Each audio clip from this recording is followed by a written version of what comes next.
I think with women, like I intentionally, I drop my tone, my intensity. I am much softer spoken when I am talking or addressing women. I'm very like, are you okay? Do you need anything? Is there anything I can do to help? Thank you so much. I'm very polite. I'm intentional when I'm talking to other women. Twofold. One, to show them that I'm not a threat. And two, to probably help de-escalate any kind of perceived threat that I might have been. There we go. Good morning. Good morning. Good morning, sir. Good morrow. How are you feeling? It's been I think it's been a week since we recorded last. It has. It's been a week. It's been an impactful week for both of us. Yep. Lots of life changes that we don't necessarily have to go into. But at the same time, I think it's important to kind of check in, right, before we sit down for these conversations with each other. Yeah. So how are you feeling?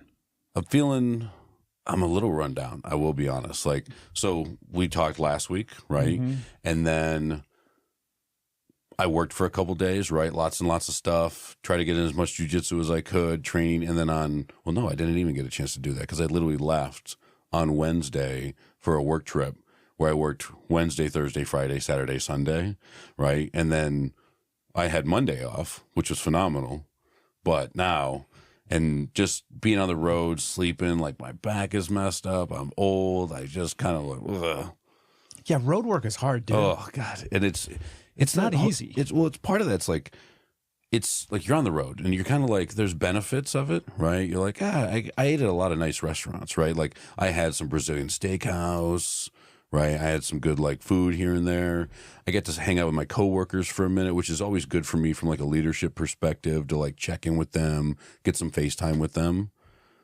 But at the same time, I don't like sleeping not in my bed. I don't like there's a healing energy about having your like spouse or your partner in your family in your surroundings with you. I really believe that helps kind of keep you like on this even keel, and it helps like regenerate you a little faster. And when you live in a hotel for 5 days in a row, you're like, I don't want to be here no more. Yeah. Yeah. Yeah, there's definitely something to like home. Yeah. Being home. Yeah. Right. Yeah. What about you? How are you feeling? Well, I got injured. Got another pickleball injury. I'm legit like 40. I'm 43 years old. Yep. And I'm trying to play pickleball like I'm 17 years old. Well, and it's and not you're trying to working. play some high level pickleball With some 70-year-olds. Yeah. Well, I think we got to reset the stage and like, so you're a month into pickleball, Yeah. right? About a month and a half. Yeah, maybe. Okay. And you're playing with the average person you're playing pickleball with has got how much experience? All of them have been playing for I mean, like, I think the earliest, meaning like, like a year maybe. Like Yeah. most of them have been playing for several years. Yeah. Now you have a background in paddle sports. Is that That's definitely not. That sounded so paddle sexual. sports? I'm a paddle master. Ooh. I have a back. No. I used to play tennis. I grew up playing tennis. Spent a lot of time on the court playing tennis. And pickleball has evoked the same energy inside of me. And so it's been really fun and exciting. Yeah. And my body's like, what the fuck, dude? Yeah. This isn't how we operate. Yeah. Your brain's like, we've got this. Oh, yeah. Mentally, I'm like, this is my jam. But physically, my body's like, okay, we're used to jujitsu. Like, we know how to do the jujitsu thing. We're used to yoga. Like, I'm active in a sense, right? But pickleball, it's a whole nother game. So I don't know what the technical term would be, but because it's not like total tear. I didn't completely strained, right? Yeah. Strained my left calf like 2-3 weeks ago, and it's still fucked. Like, the left one was way worse because I played on it. Like, after I strained it the first time, my left one, You like I kind of was like, swallowed that and you're like, I was got like, I'm this. gonna be okay. I was in a really good game. Like, it was this, I can't remember what the score was, but it was like we had come back from damn near like 11-0, right? 11-0 is like when you straight up pickleball somebody, right? It's a pickle. And we came back and I think it was like 10-8 or something when my calf rips. And I'm just like, it's a cramp, guys. I'm going to be fine. I'll walk it off. So I take like a couple of minutes and it was bad. Like, I knew immediately, I'm like, this is not good. And then I tried to finish the game and we lost. And then I was like, this was miserable. This There's was an a horrible asterisk idea. on that loss, though. Oh, for sure. Yeah. Yeah, the was an official injury. scorecard shows, right? Yeah. And that hasn't healed yet. Yeah. That injury is still weak and shitty. And my left leg has like knee injuries. We don't need to go through all of this. I'm in pain, essentially. That's how I'm doing right now. Okay. I'm in pain, but I'm More hanging in pain there. than normal. Correct. Yeah. Yeah, which is interesting, right? Yeah. Because the reality is it's very much that, where it is more pain than normal. Yeah. And we just operate with some certain level of pain. That's so like the doctor scale on the 1 to 10, and they have the faces like, how do you feel here? I was like, I operate pretty regularly at a 3 to 4. Right. Right. Like I have bad arthritis in my hands, like my feet, my hips, my back, my neck. Like I have this constant pain. Yeah. But you just like nothing's going to change this. It's just the way it goes. It's just the way it goes. You know that scale, the pain scale that you see at doctors and they ask you, and it's Yeah. the fucking smiley faces and stuff. Yeah. It was a pharmaceutical company that came out with that. It was all in conjunction with Oxy. Oh, I was going to say with opiates. Mm-hmm.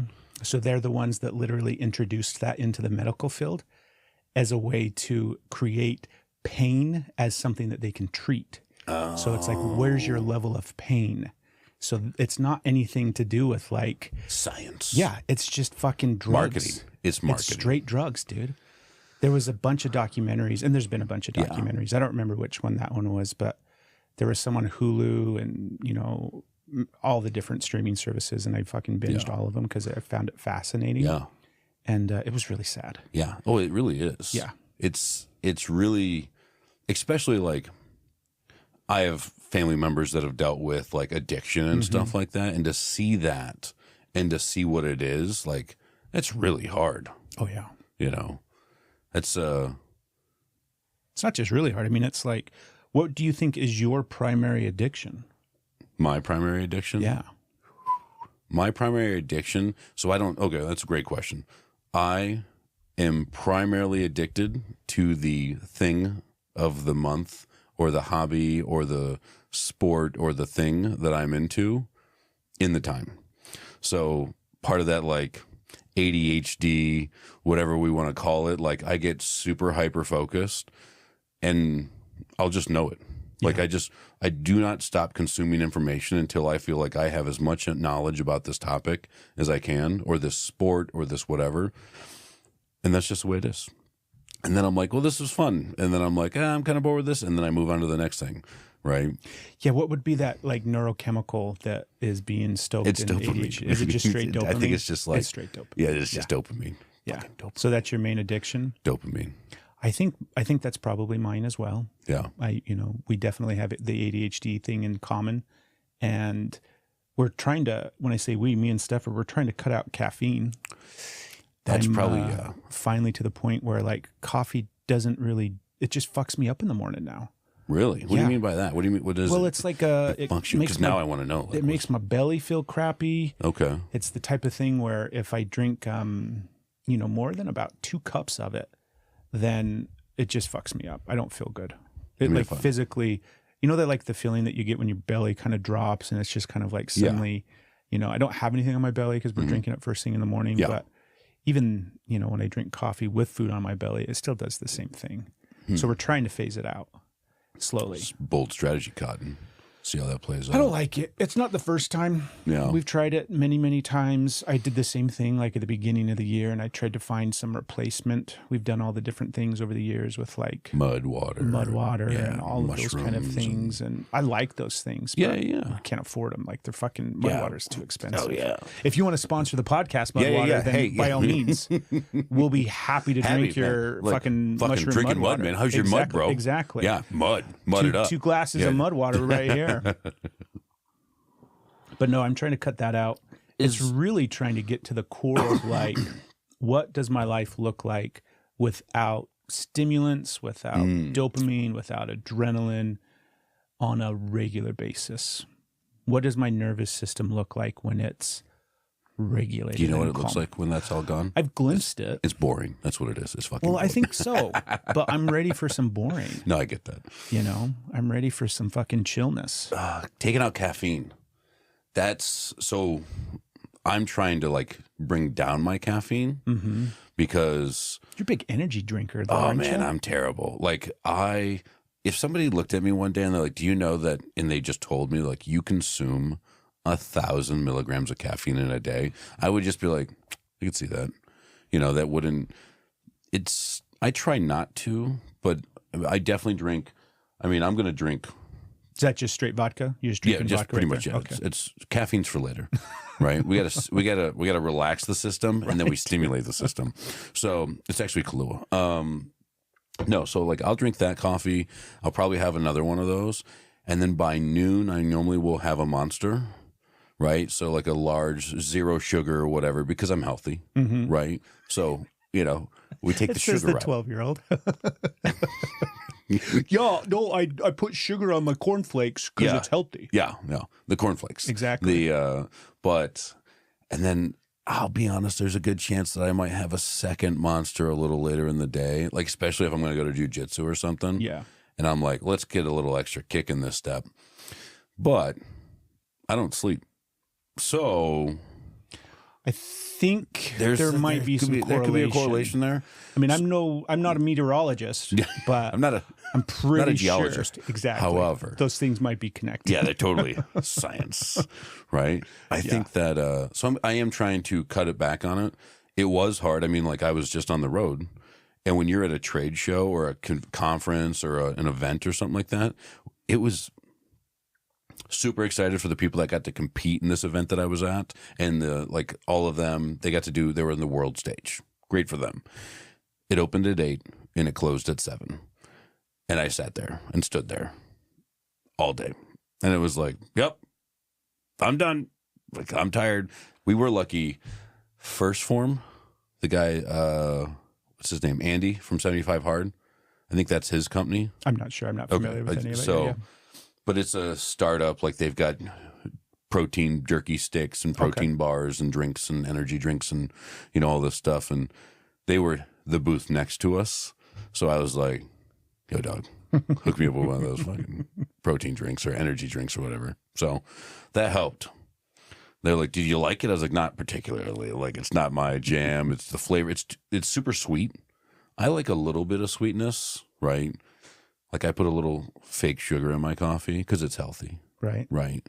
What else do you have in your coffee? It's really just coffee. We drink semi-fancy coffee. Okay. Not because I choose to. My wife likes fancier coffees, so we drink some kind of like hazelnut blend and I like hazelnut. That's what I got in my cup right now. It's good, right? Yeah. Yeah. But if it was just like chock full of nuts or like, Folgers or whatever, like when we started dating, I just buy the big can of Folgers. I was like, this is a utilitarian. Like, I just need this. And so I wanted something a little better tasting. Okay.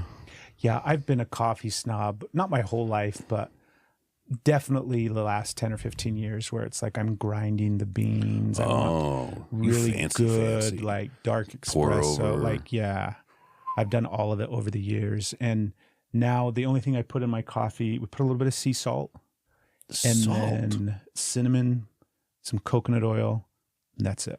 Just a couple, little sea salt, little coconut. Fiber. Yeah, I forgot fiber. We got 3 scoops of fiber in there.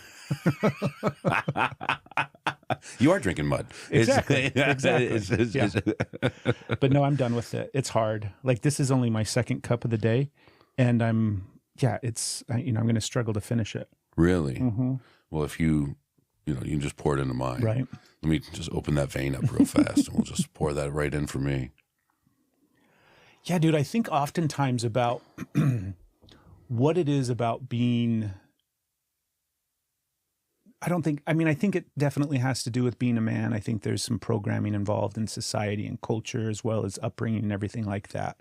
But there's something about being a man where, like we mentioned earlier, where we're working when we're injured, we're we're moving through life in this direction. Like, just keep grinding, just keep going, just keep slamming monsters and coffee and whatever else we can do in order to keep ourselves going.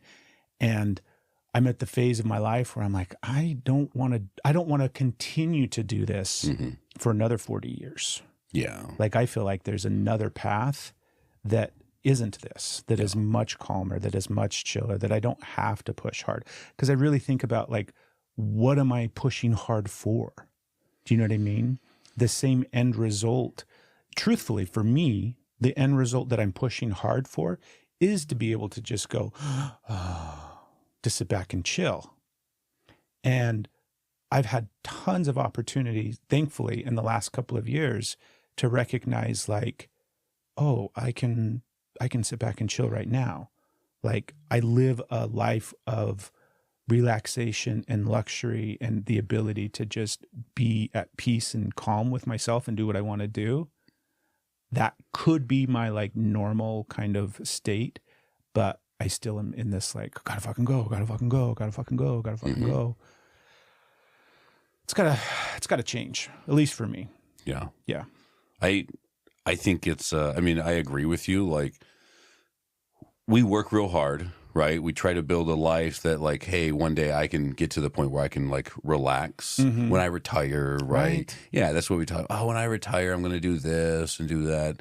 And then you're like, cool. And I think it's become a bigger kind of concept recently in the last couple of years is like, why wait till your body may not be up to it? You are tired, you're missing. Why wait till you're 65, 70 to do the fun things, right?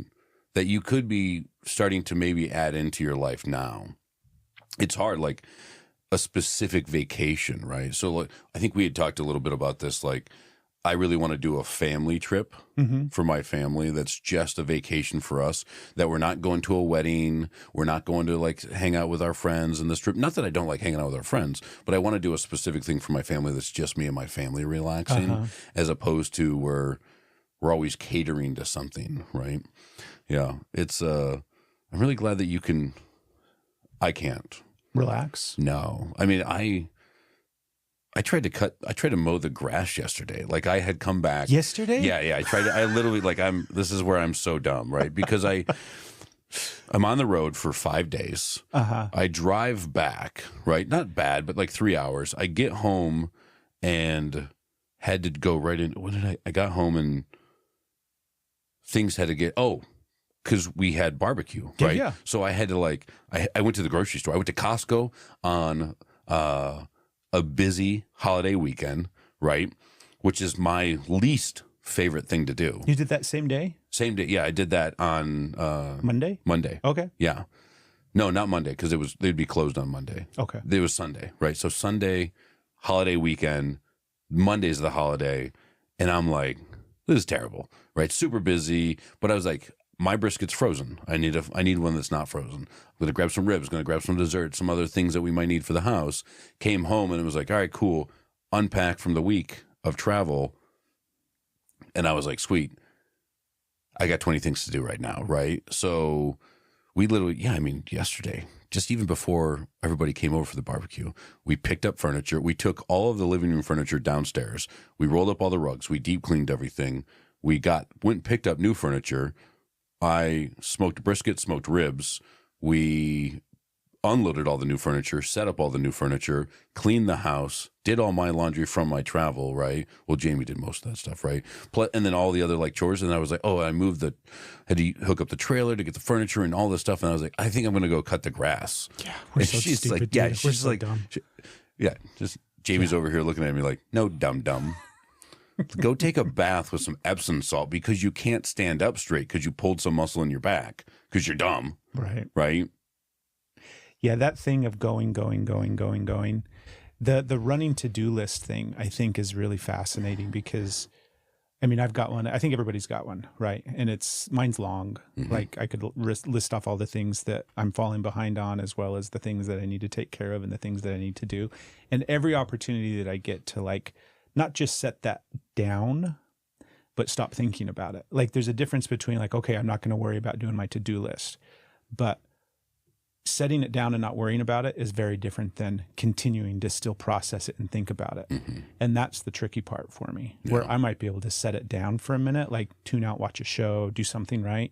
Where I'm zoning out. But there's always kind of this other part of me that's like, okay, when I'm done doing this, then I got to go do this other thing. Yeah. Right. And then I can get back to the list. And it's like, oh shit. Like when we get done recording today, Yeah. I got to jump right back into that fucking to-do list and get shit done. Yep. And the balance is the part. That's a hard word for me to say too, by the way. Balance. I don't know how to say it correctly.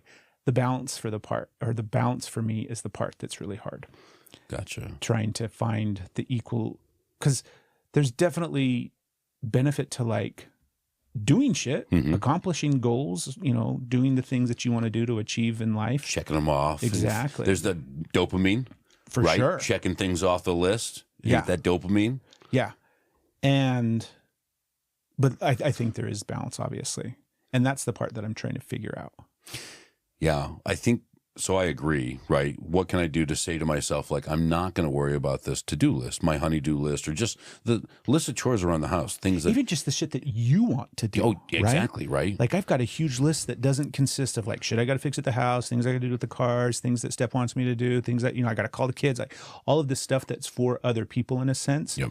I got a huge list of stuff that's for me. You probably actually have you have 5 lists, right? Because you've got like your chores, like this is the everyday list, right? These are the things, the trash has to go out, right? And then you've got like the household recurring lists of taking the garbage cans to the street, you know, like mowing the grass, stuff like that. Then you've got your like, that light switch is fucked up, right? And I got to fix that.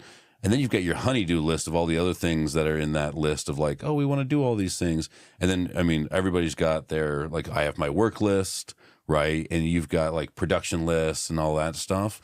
And then at the end, the little one in the corner that we don't ever get to look at, right? That shitty little list, those are the things I want to do, right? And it's like, oh, that one, we don't talk about that one. Because as soon as I start, one of these things is going to pick it up. Yeah, dude. I think not only can I relate to that 100%, but I'm sure other people listening, because the ability to put yourself on the back burner for decades. Yeah. Right. Like, I feel like there's a part of what it means to be a man that is part of the program, right?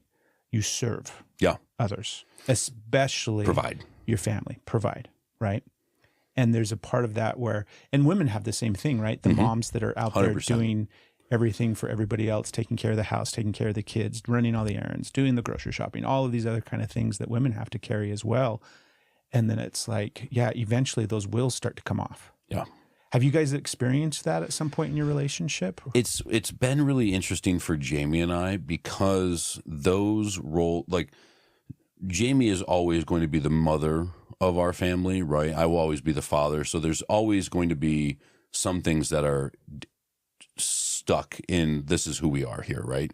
But when we started dating and we were pregnant with Lincoln, I was unemployed, right? And Jamie was the provider of, like, she bought food, right? And those things. And I was home all day. So I did my best to clean and cook and do all that stuff, right? And then there's been times where we were, you know, it's just gone back and forth between, it hasn't gone back and forth.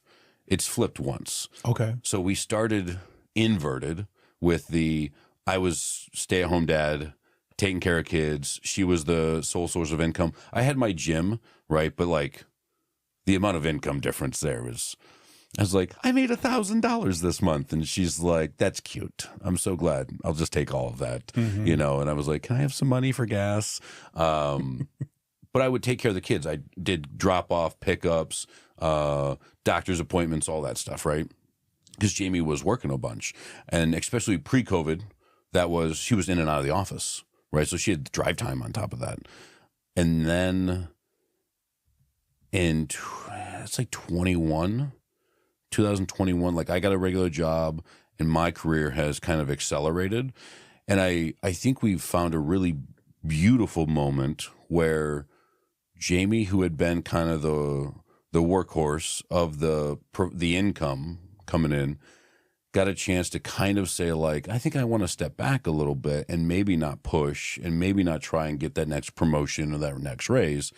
And I got a chance to step into that role and have just been attacking that front head on for the last like 4 years.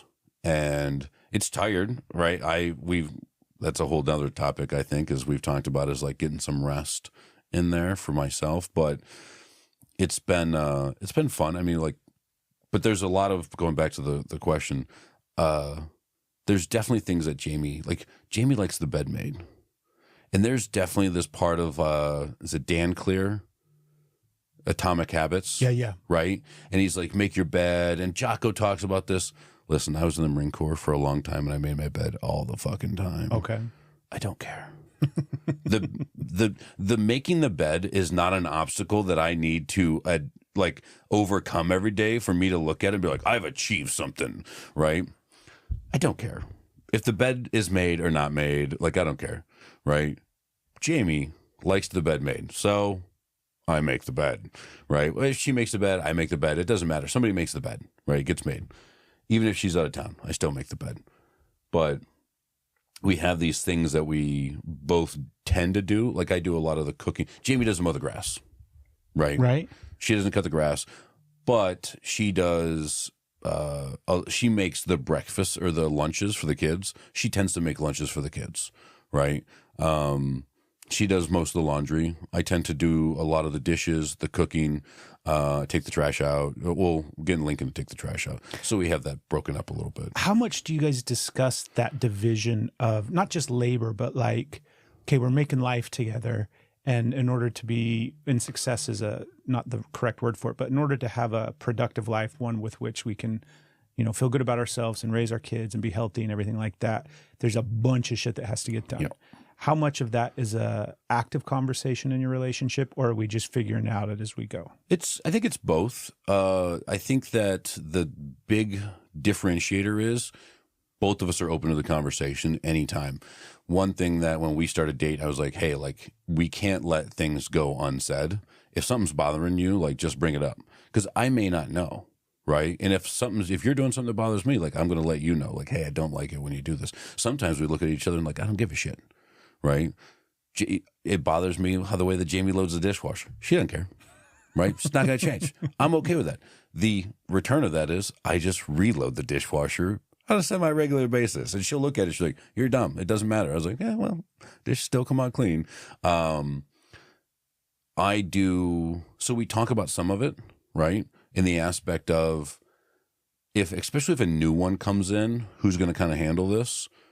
We talk about that. But a lot of times, I think we do our best to support it. We naturally, like Jamie naturally kind of took over laundry, right? Uh-huh. She just kind of naturally did that.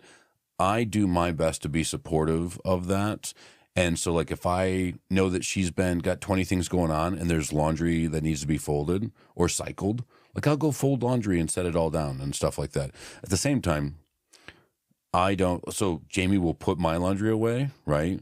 I will put my laundry. I do not put Jamie's laundry away. Right. Right? Because I don't know where any of this stuff goes. So that's the same thing. So I had, when I say it's an excuse, it might not be an excuse for you, but it was an excuse for me where Steph was like, why do you only fold your stuff? I'm like, baby, I don't know where you put your stuff. Yeah. Seems like you got a system over there and I'm not familiar with your system. You have garments. I don't. Right. I don't know. You've got a variety of things going on your side of the closet. Mine's underwear, fucking socks, like shirts, pants, fucking shorts. Cram that shit in there. Yeah. I don't care where it fucking goes, right? Yep. And so that was my excuse for a long time. And then she articulated it to me in such a way where it was like, when you put my clothes away, it feels like you're telling me that you love me. Yep. It's like this form of, it's a love language. She's like, when you do this for me, that sends me the message that you actually care about me and that you love me. And when you don't do it, I feel the opposite way. I feel like you don't care about me, that I'm not worth the time, the attention, the love that it would take to put my stuff away. And I'm like, copy, message received. And I still fuck it up like 50% of the time. But it's one of those things where I have to consciously be like, okay, I'm putting her clothes away. Because for a long time, I'm like, if there's a load of clothes on the bed, I'm grabbing my shit and putting it away to make it easier. I'm like, hey, this way, you don't have this to, is all yours. Exactly. It's easy to divide and sort it out. But I think there's a part of it that's ignorance on my part, just not really thinking or caring or being distracted by other things. And I know that there's also a part, if I get really honest about it, there's a part of me inside, and this might spiral us out if we go deep down this rabbit hole, but what I have learned over the years is there's a part of me that is still in that space of being a boy and letting a woman take care of you. And there's a part of me that very much still takes advantage of that, and having a wife that will cater to me and take care of me and wash my clothes and fold my clothes and feed me and put dishes away and clean up after me. I'm guilty of that. 100%. And I have been our entire relationship. And it's something that I haven't honestly taken a look at up until the last couple of years. Mm-hmm. And I'm ashamed of it. Like, I'm genuinely ashamed that it feels like I'm using her in a sense, right? It feels like this terrible, because there's a side of it that's like really toxic, shitty dude, right? Like, and I'm not doing that consciously. I'm not like, yeah, you fucking better make me a sandwich. I'm home, fucking come take my shoes off. I'm watching TV and I better get my fucking beer soon. That's not what it's like at all. But at the same time, there's not an equal distribution of who's caretaking who and who's taking care of who.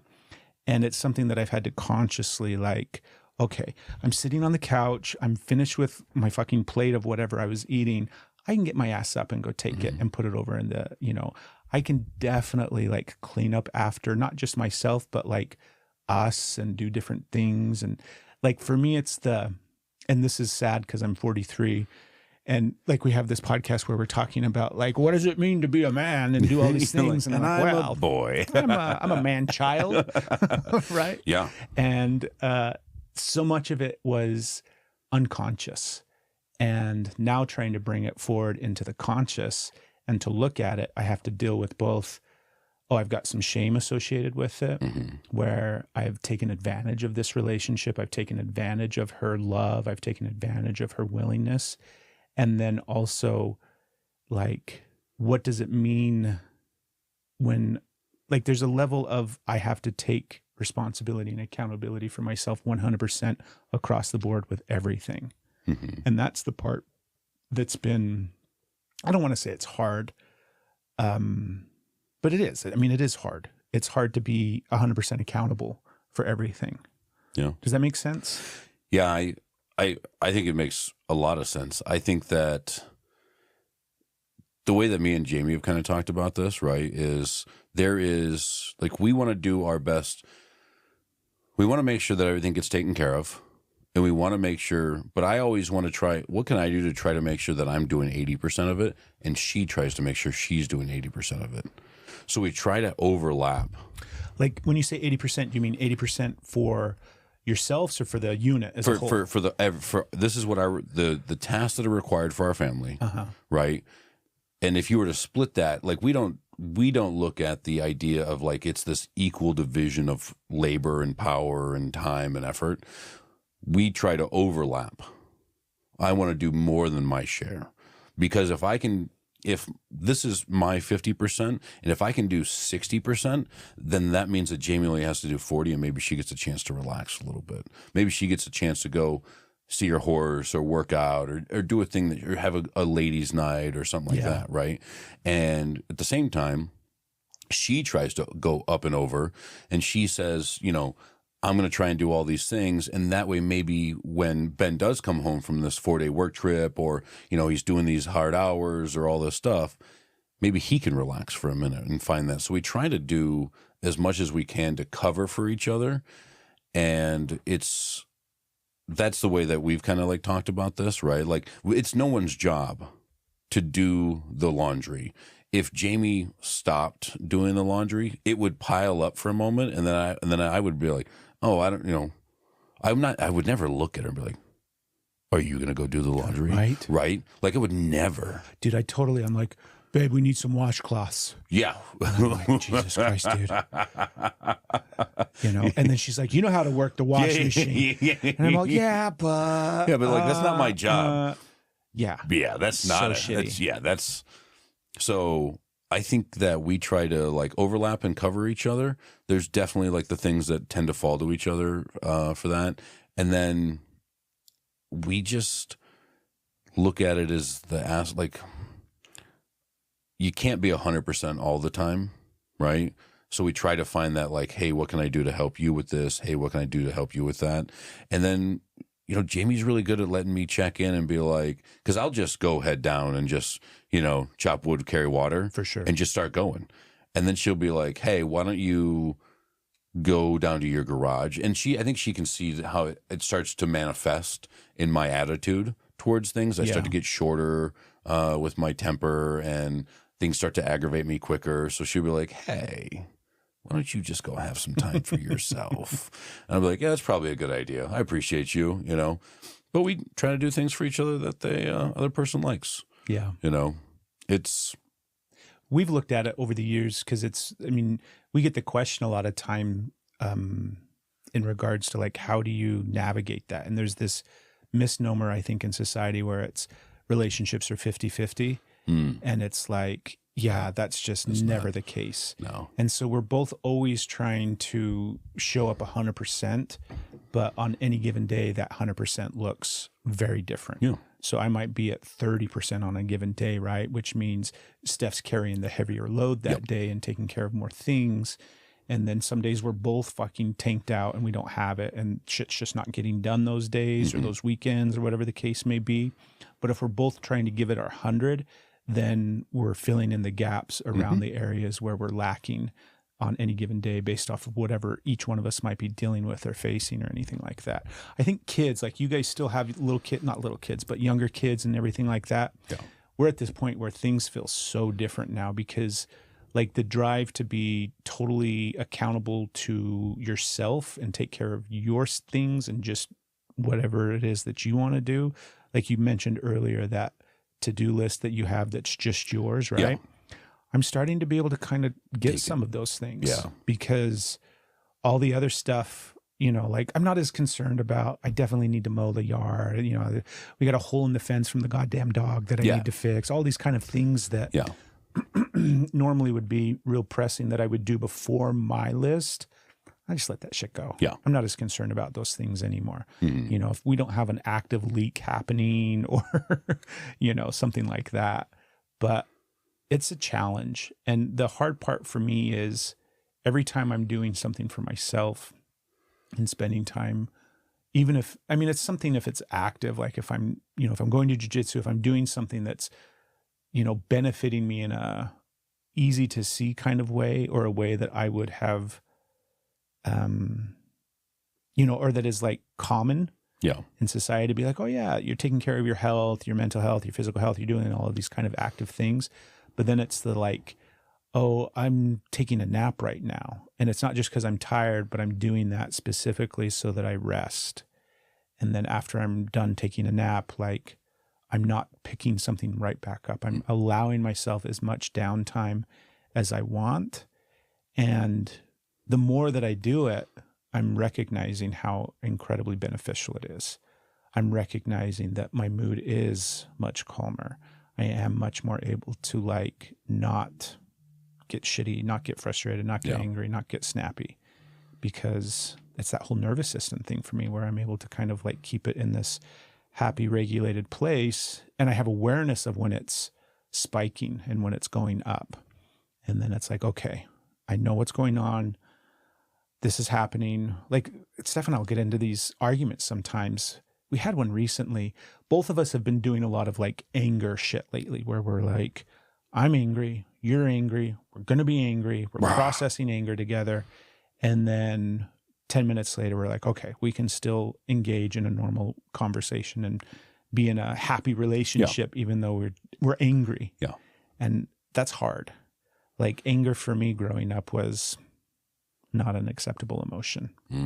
And it was one of those things that seeing it displayed by my parents, I mean, it always resulted in slamming of doors and breaking of things and parting ways and tension that, you know, consisted and lasted for days at a time. And so it's an interesting emotion to start to practice and get into. Do you do well with anger? No, probably not. I don't actually really know how I do with anger. Right? Yeah. Because I don't, what am I comparing it to? Like, what is? What is anger? Not what is anger. What is good anger? What's it look like to handle anger well? Right? Is there a healthy form? Is there a healthy way to handle anger? Because like you can't tell people don't be angry. That's not. It's a core emotion, right? I believe. I don't actually know. I'm sure it's. I think it is. It's got to be. There's a big thing where people think that anger is it's a secondary emotion. It's really covering up something else. So anger isn't really the issue. It's the thing that's underneath the anger. And although I believe that that's true, like oftentimes what's driving my anger is sadness, or might be nervous system issues, might be tired, might be hungry, might be all of those other kind of things. So it comes out as anger. But I think there's also just validity to anger being its own emotion that holds its own weight, that deserves its own kind of time on stage in a sense. Yeah. I think, so this is just as we're talking about this, like kind of thought. So you said people are like, oh, there's other things that cover up or that are covering for anger. It's sadness and all these things that drive into that, right? To this emotion that we call anger. But at the same time, I would say the same for like love, right? What is love? Can I just have this emotion? What's making that emotion? Which is I feel cared for, I feel connected with, I feel seen, all those things drive. So I do, in that sense, love and anger to me fall to the same category of, yes, there are other things like I can't just wake up and if I was, no one else around, I wake up and I'm like, I feel love right now, right? At the same time, I might not feel anger, right? It's the other things that come in that create this emotion for us. How do I handle anger though? Probably poorly. I tend to just Probably. Probably. If I was a betting man, if somebody was like on a scale of 1 to 10, how does Ben handle anger? Yeah. I'm going to go with poorly. Poorly, yeah. I have a short temper. Right. I have a quick, and a lot of this,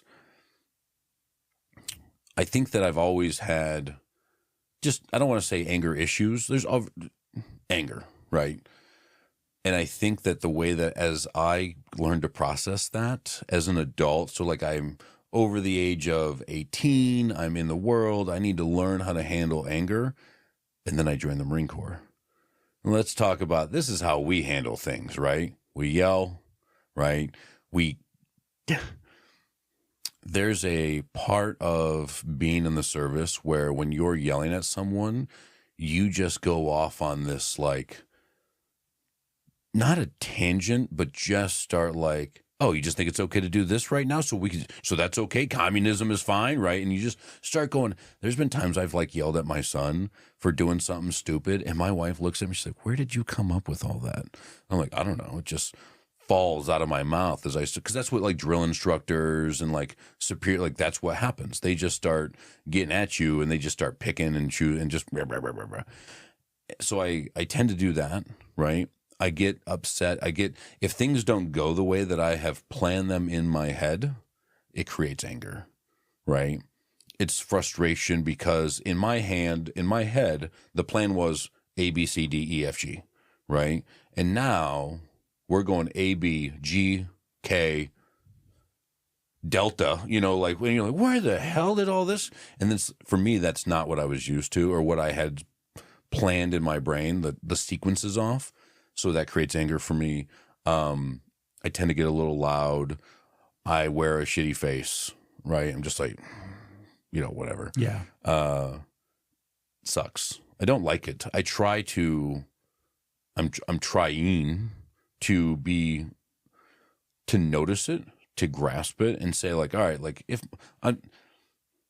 me trying to work on my anger is not going to change my son doing dumb things, right? Where you look at him like, what are you doing, dummy? Yeah. At what point was it ever okay to do this? Right. But at the same time, I'm trying to be like, listen, I'm not like, he did something that upset me. Why did it upset me? Because I want him to be better at this. Like I want him to be, am I failing at this?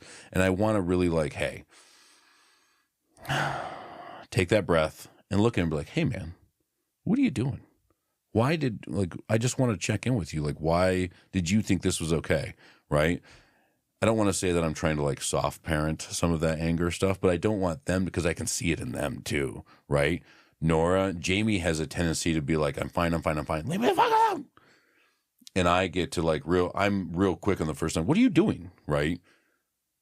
So we have these differences, but we can totally see, like, Nora did this the other day. I heard her. She was on the phone and Jamie's like, go do this. And Nora went like, and I was like, what? We just want to pause real quick and thank you for tuning in and listening to Brave Men Dare. We'd like to ask you to do 3 simple things for us. First and foremost, just subscribe wherever you're listening, whether that's Apple Podcasts, Spotify, or any of the other places that you can find podcasts. By subscribing, you're going to help the podcast reach more people. Also, feel free to rate the show. Give us 5 stars if you're enjoying it. And last but not least, send an episode to a friend. All of these things are going to help the podcast reach more people and help us continue to bring you episodes week after week. Be sure to come follow us on social media as well. You can find us everywhere by searching Brave Men Dare. Now let's get back to the episode. And it's like, no, you can't do that, right? Which one of you is that? Like, which one is, like, where did she learn that? Is that you or is that Jamie? That's a Jamie thing. Okay. So Nora totally has, like, Jamie's kind of, like, I think, anger in that. Lincoln's got mine. Yeah. Where, like, if he gets in trouble, then he's shitty to someone else. So, like, if I'm having a bad day, I'll be shitty, or something like that. I think it's hard, though, because Lincoln's definitely a little more touched or checked in, I think, with his emotions than I am. So he's more like Jamie in that. And Nora's just a wild animal who just, is just raw. She's totally feral.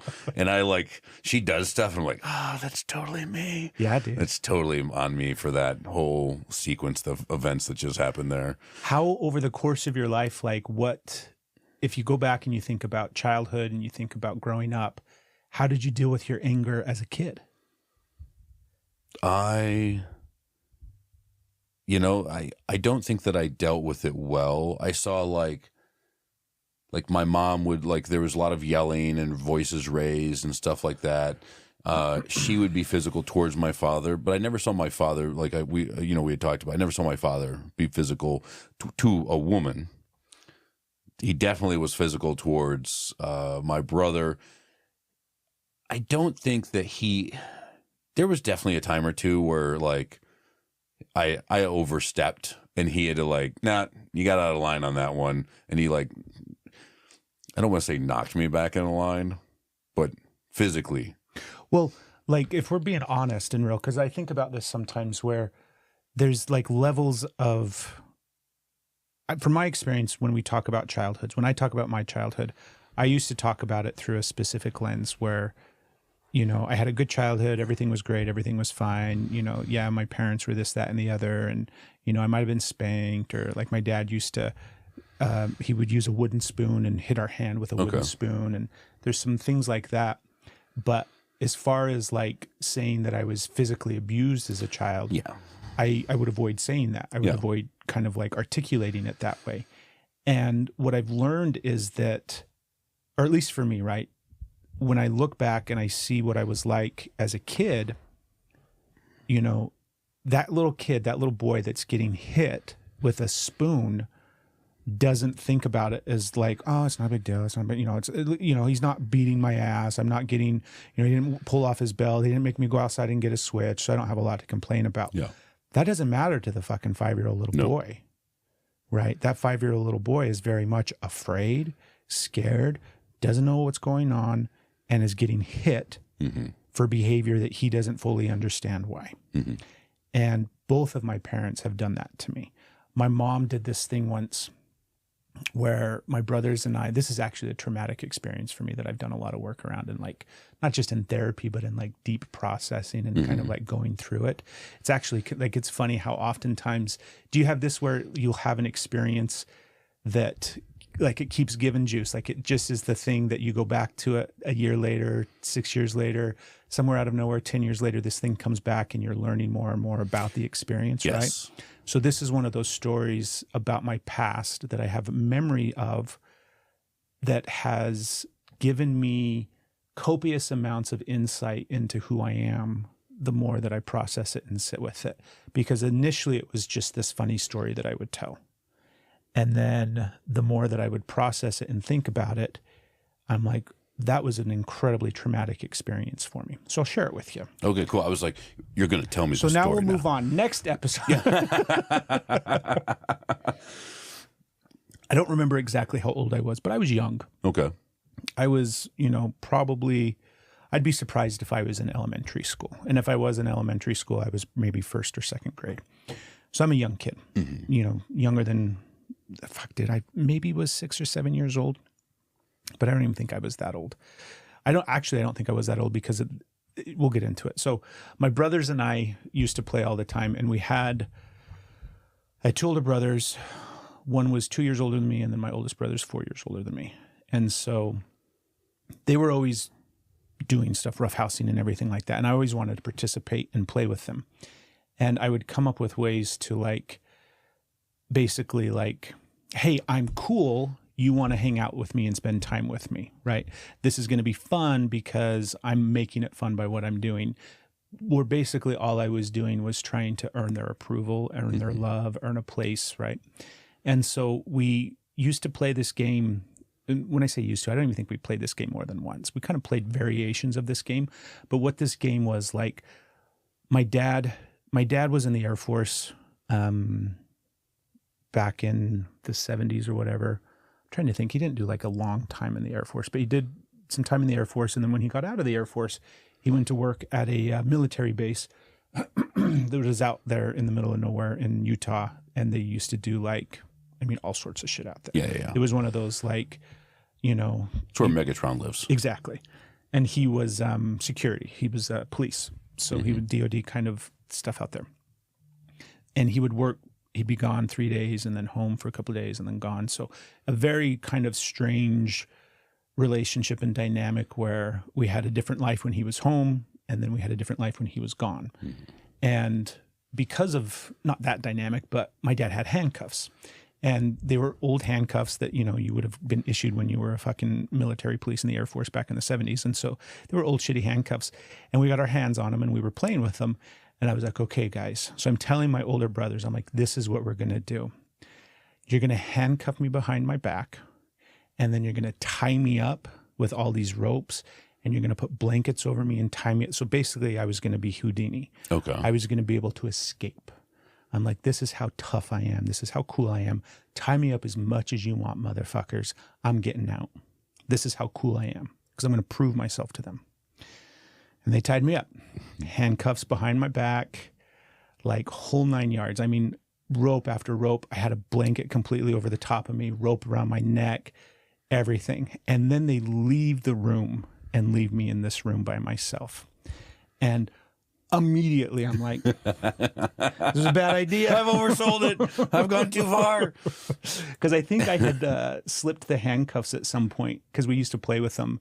And I think I had slipped them at some point because my wrists were small enough at the time that I could kind of work them out. But there was a combination between them being behind my back. I think they definitely did them a little bit tighter. And then ropes around my fucking neck. So I'm laying on the ground in a dark room. Because they fucking leave me in the bedroom and then they're like, cool, we're going to go watch cartoons. Good luck, Craig. Come out to the living room when you get out. And I'm like, you're fucking right, I will. And eventually, what I remember, I don't know if I passed out. I think I passed out because I got to the point where I was panicking. I was sweating profusely. I was totally having this normal attack, reaction right? to the situation that you're in. Yeah, totally normal. Total normal reaction to being tied up and left for dead. And I don't know if I passed out or not, or whether I just was like, well, this is the end. I'm done. And what I remember was eventually kind of coming to after my mom pulled the blanket off my head. Mm-hmm. And I was like, oh, God, fresh air. I can finally breathe, right? And then she proceeds to lose her shit. Yeah. And goes and freaks out on my brothers. And I run and hide in my bedroom and jump up on the bunk bed and get to the far corner. And I'm trying to and she comes in and starts beating me with a hanger, hitting me with this hanger.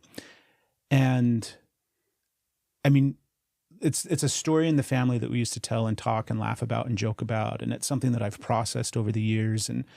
And I'm at a place with it now where it's like it's sad for me to think about that version of me, that little boy that did everything that he could to try to like prove himself to his big brothers. Mm-hmm.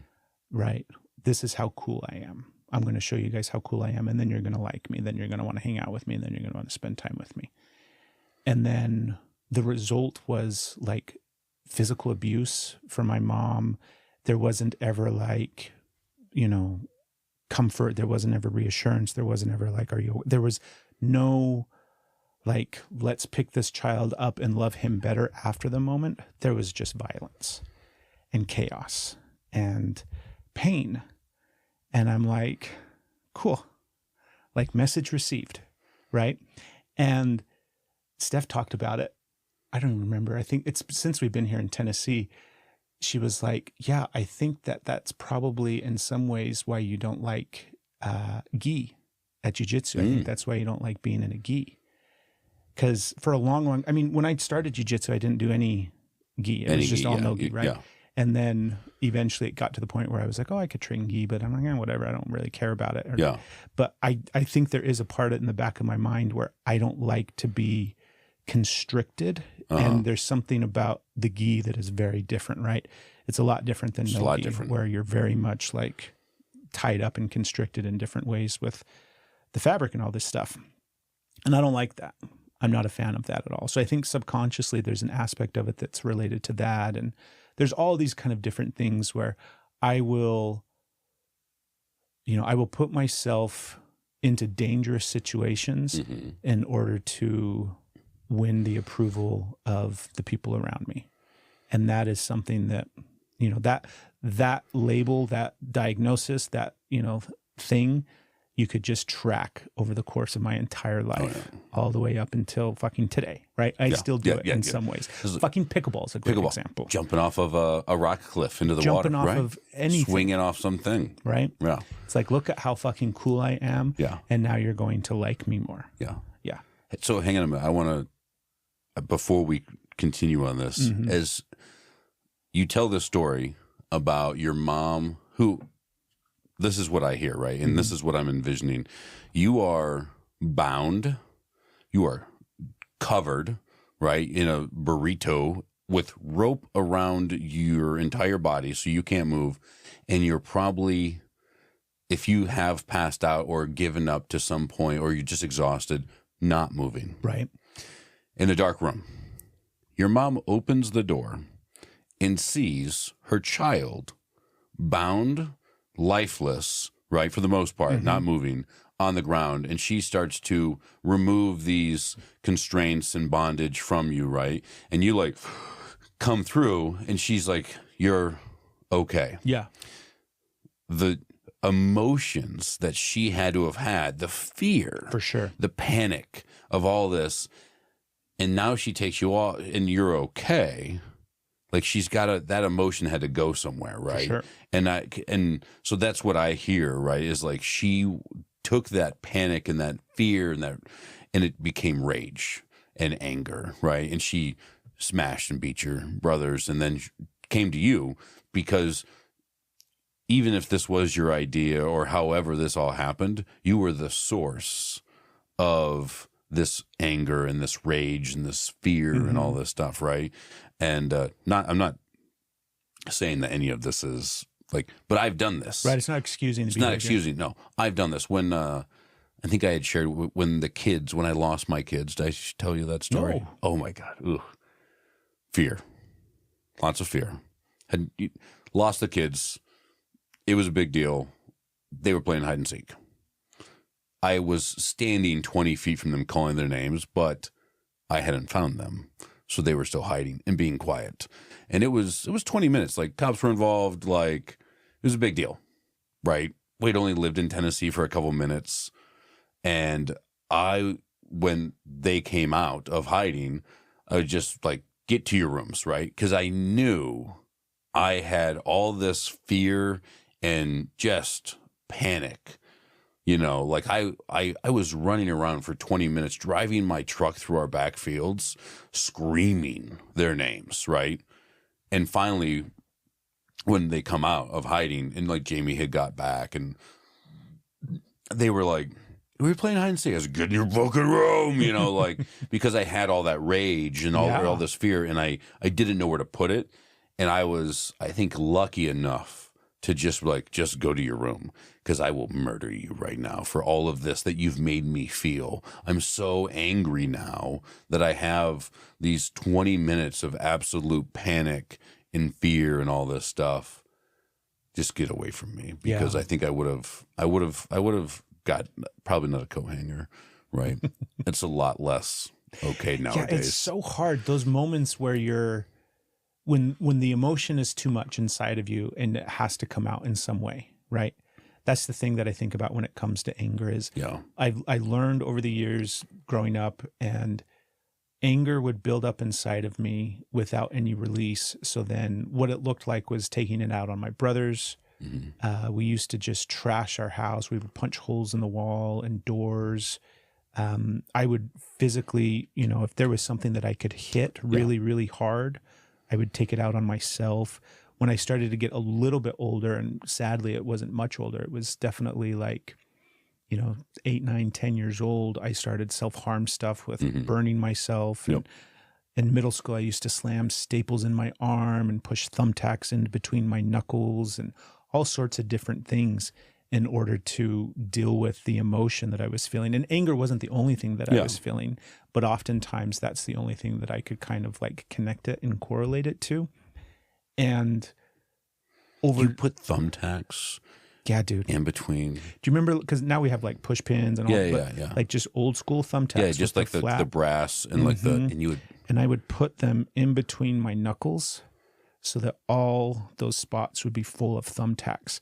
And I remember, because I used to do it all the time, again, to impress people, right? Color the women just flocked. They're like, they were he's so excited, masculine, right? Look how hard Look he at is. this amazing 6-year-old. No, I don't think I was 6. I was in middle school when I was doing this stuff, but it was. I stopped doing that at some point with the thumbtacks because I hit a fucking nerve.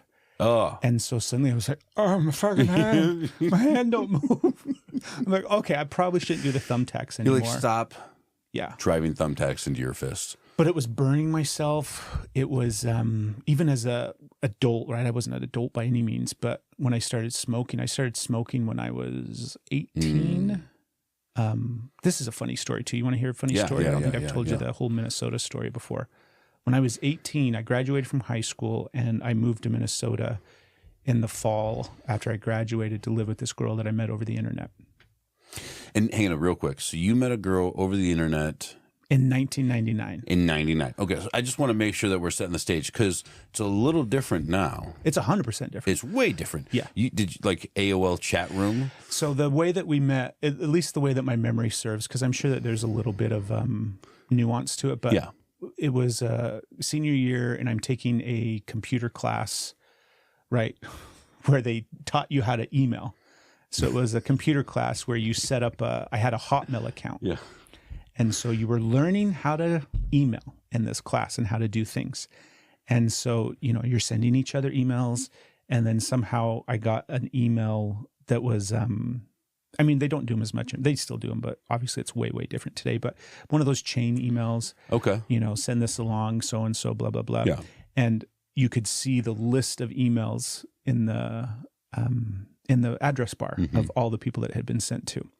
And so because I'm practicing how to send emails, I'm just clicking emails and sending out random fucking emails to strangers. And I'm just hi, my name's Craig. It's totally like a pen pal kind of thing, right? You want to be my friend? Exactly. Like, hi, how are you? What's going on?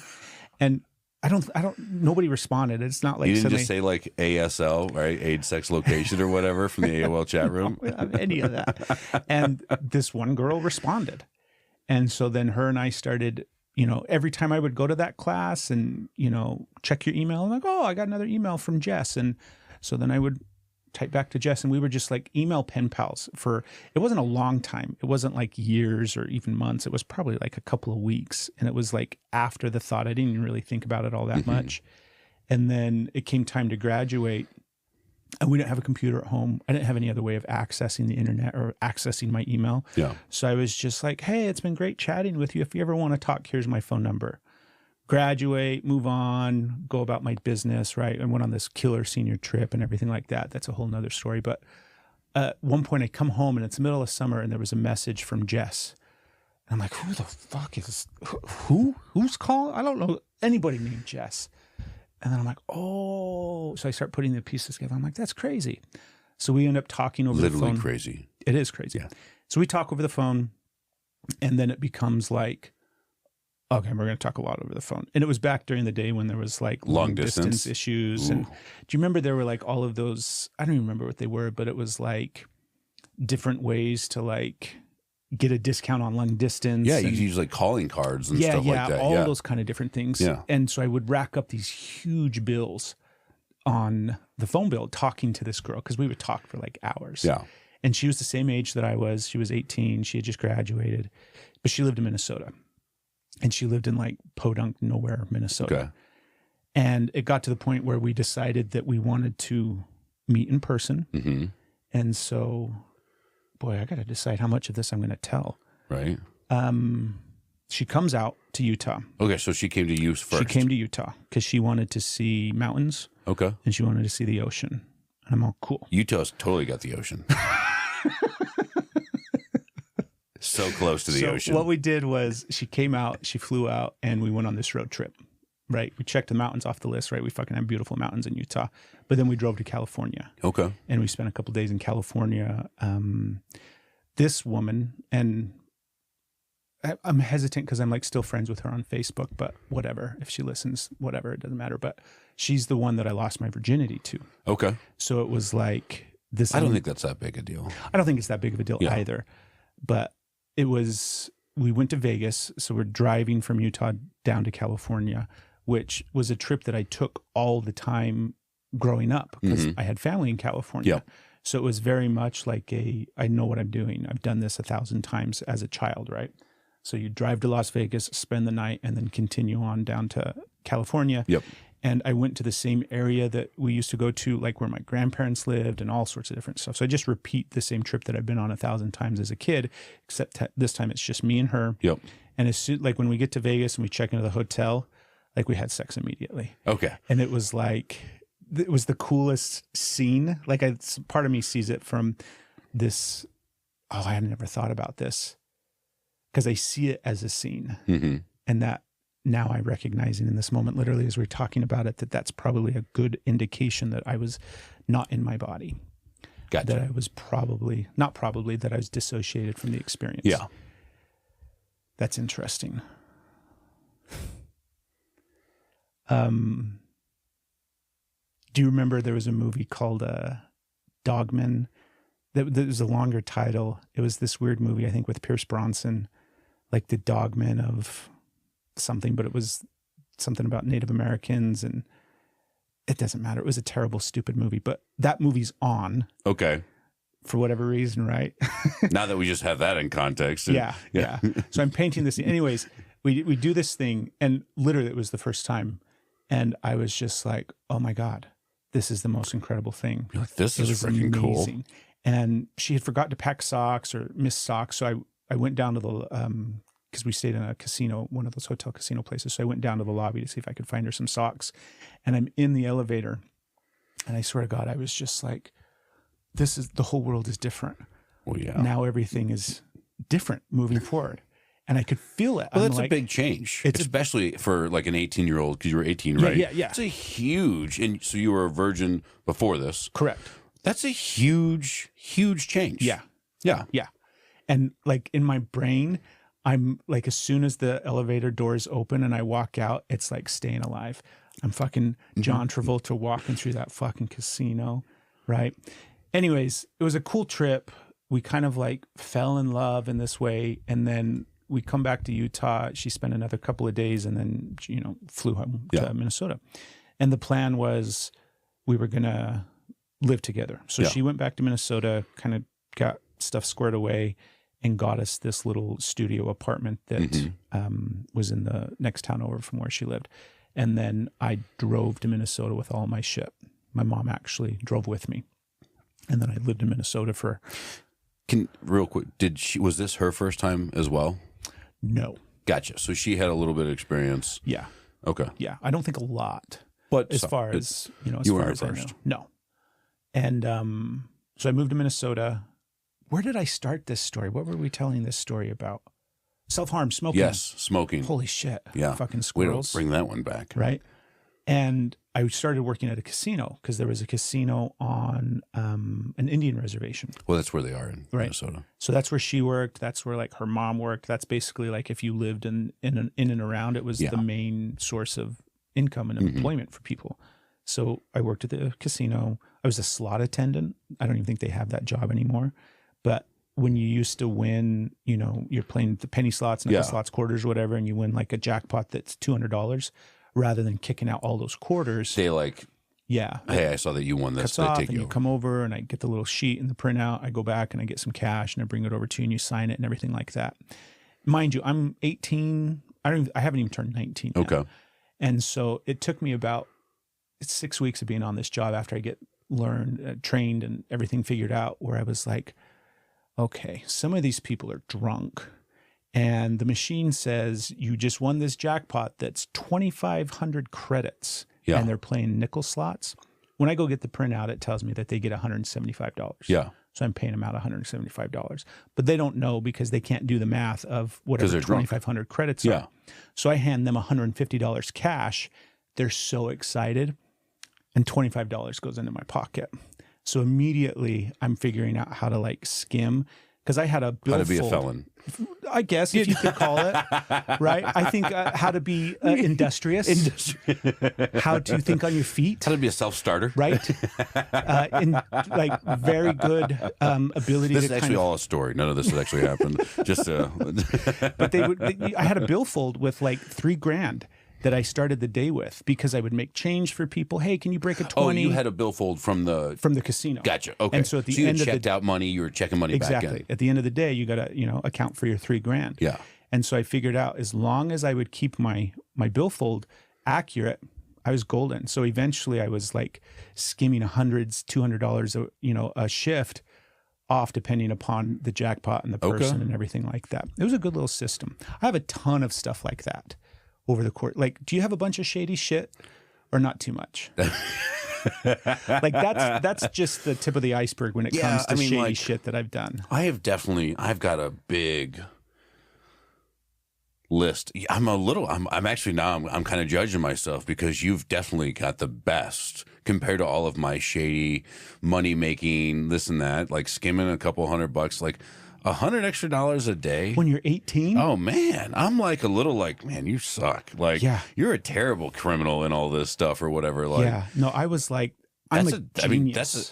I will say, there's no way this would ever happen. Don't do this ever again, right? But no, that's super. Like, there wasn't a victim, because the drunk guy that's playing quarter slots, he's still excited. He's fucking jazzed. He just got $150 fucking jackpot, right? So he's happy. The casino doesn't care, because I'm handing them back my fucking $3,000 at the end of the shift. So nobody's hurt, right?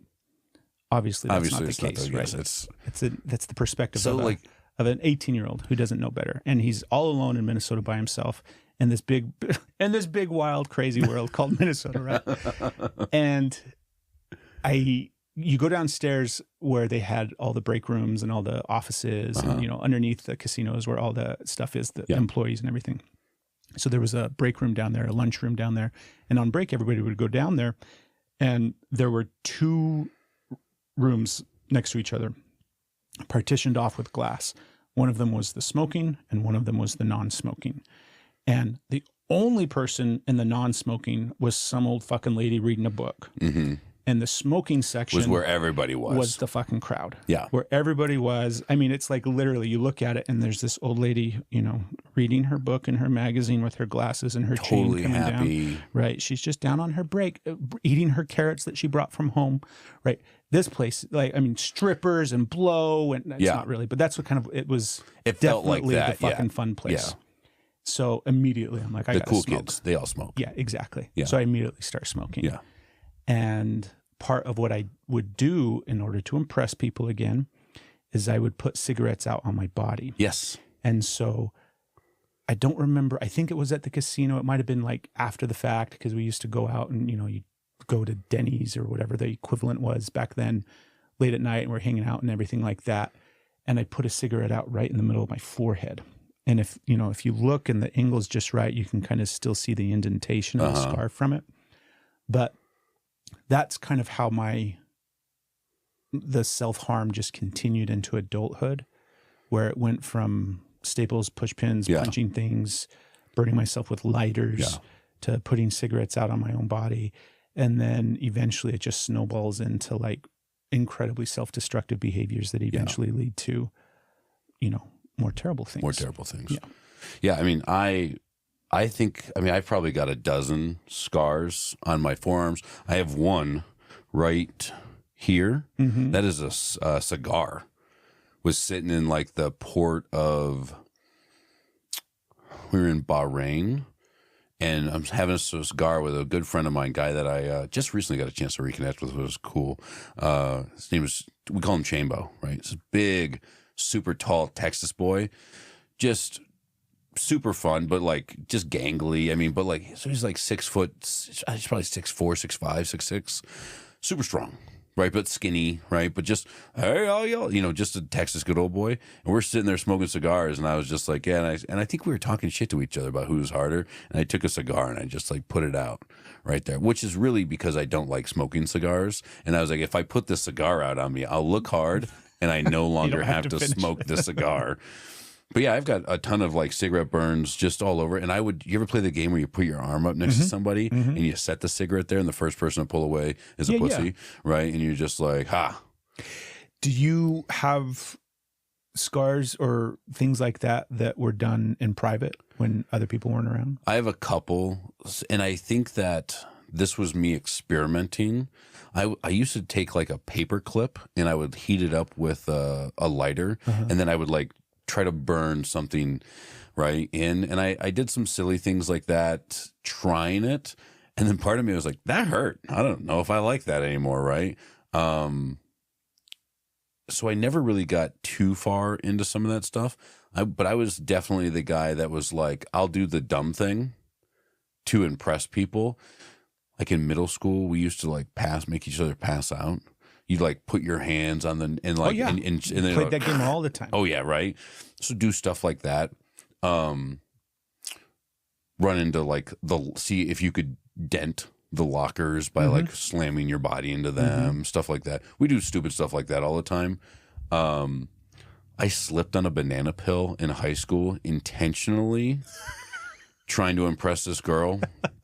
And to be honest, like, it's so stupid because I remember her name is Kelly, or it was Kelly Webster. She was a twin. Okay. Right. And we would play hacky sack in this hallway in high school. I want to clarify real quick. Was it hacky sack or was it SEPA? Do you remember SEPA? What's SEPA? Okay. Continue with hacky sack. I don't know what SEPA is. So no. Okay. This was like not like the knit hacky sack. That's SEPA. Okay, so like the SEPA. crocheted beanbag? No. Okay. So we started with that, but then like you take some of the pellets out so it's softer. These were actual like sandbags. I got into, this is silly, I was into competitive, it's actually called footbag. Right? That's really like, if you can look it up like on the sport, it's called footbag. I was into competitive hacky sack for a while. Competed a few times.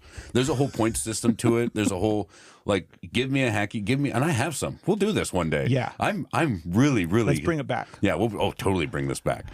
Braveman Dare footbag. Braveman Dare footbag. But it's so stupid. But like, I had shoes. I customized shoes for hacky sack. 100%, man. They're rod lavers. They're Adidas rod lavers, and you pull them out so that they're lighter. They've got a good like toe put box for them. And you tie them specially so you can catch it better. Yeah, There's all kinds of. I digress. But we're in this hallway playing, and her and some of her friends, this other girl I knew, Jamie Ron, like they're all hanging out. And I should really stop using full names. But all these girls are hanging out in this corner that leads to the hallway that like me and three other guys are in playing hacky sack. And I don't remember how the joke happened, but like somebody like threw a banana peel and it like didn't make the garbage and it was on the thing. And like, be careful, somebody might slip. And I was like, yeah.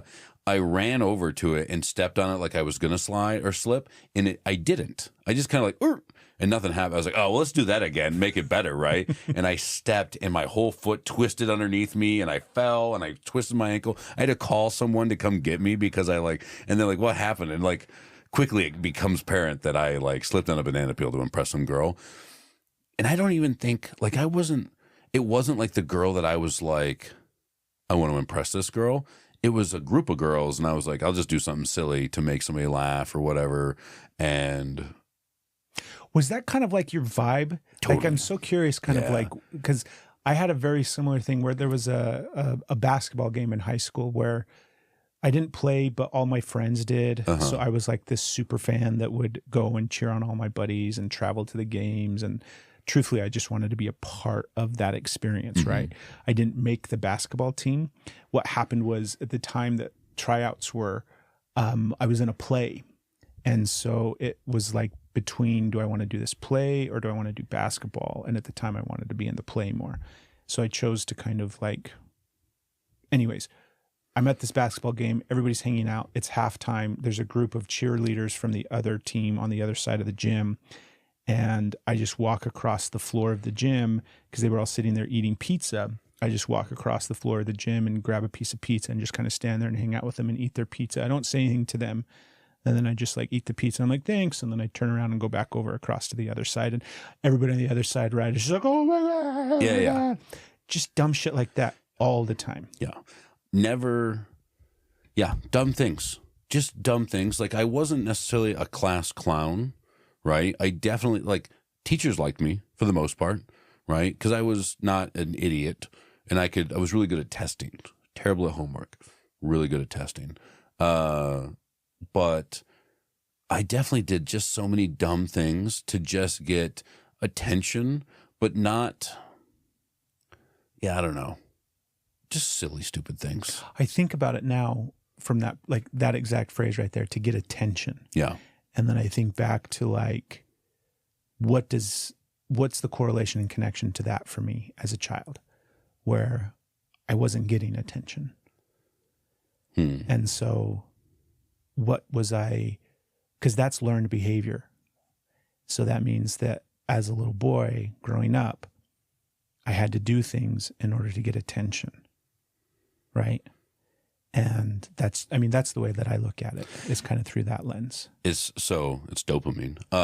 I think that's a huge component of it as well, right? So it's funny. I was literally thinking, and it's so funny how these conversations segue into this stuff. I was thinking about this on the way here. Okay. I have a tendency to, like, I like to be known, right?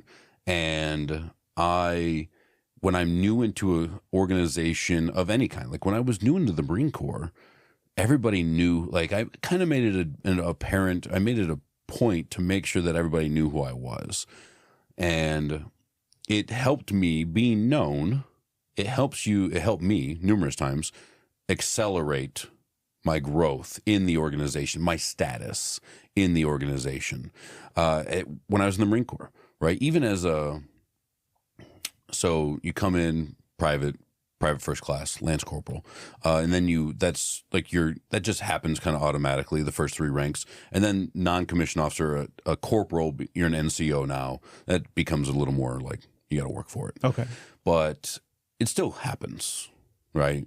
If you're there long enough, like points and all this stuff work out. But everybody knew who I was, right? Even as a Lance Corporal, and then as a corporal, and then as a sergeant, like I'm not a sergeant major, I'm not a first sergeant, I'm not a captain, I'm not a lieutenant, but everyone knows who I am, right? And it's because I am constantly around to do not so many dumb things nowadays, but more the like, I want to make sure everybody knows who I am, right?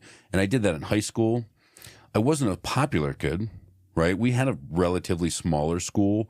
I think I graduated with like 109 or something like that. Totally the same for me. Yeah. 105 kids or something in my graduating I think there was class. like 400 or 500 kids in our entire high school, something like that. I think my sister's grade, and they were 3 years behind me, they were like the biggest one that was ever going to come through, and they were like 300 kids, right?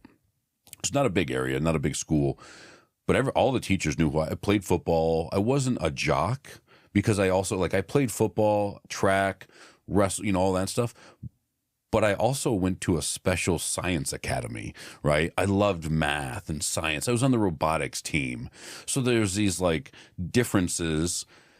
None of the popular girls and I got along, right? I didn't like any of them. They were all stuck up. There was mean girls, all that stuff. All the popular guys knew who I was in the aspect of like, yeah, they were more popular. They were the cooler kids. They all knew who I was because they would hang out with the jocks, or they were jocks or whatever, right?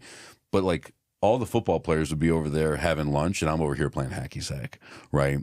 But I definitely think that wanting to get out there. So like, I don't think you had said about attention, trying to get that. I had a lot of attention as a child in home.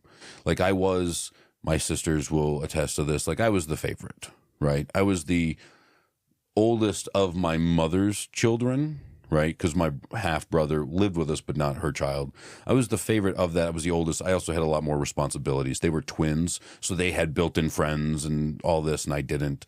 But so I think I just liked the attention of that, and the dopamine, probably early addiction part of that part is to get it all. And I would just constantly do things to gain attention, right? And it didn't have to necessarily be positive or negative. It was just attention.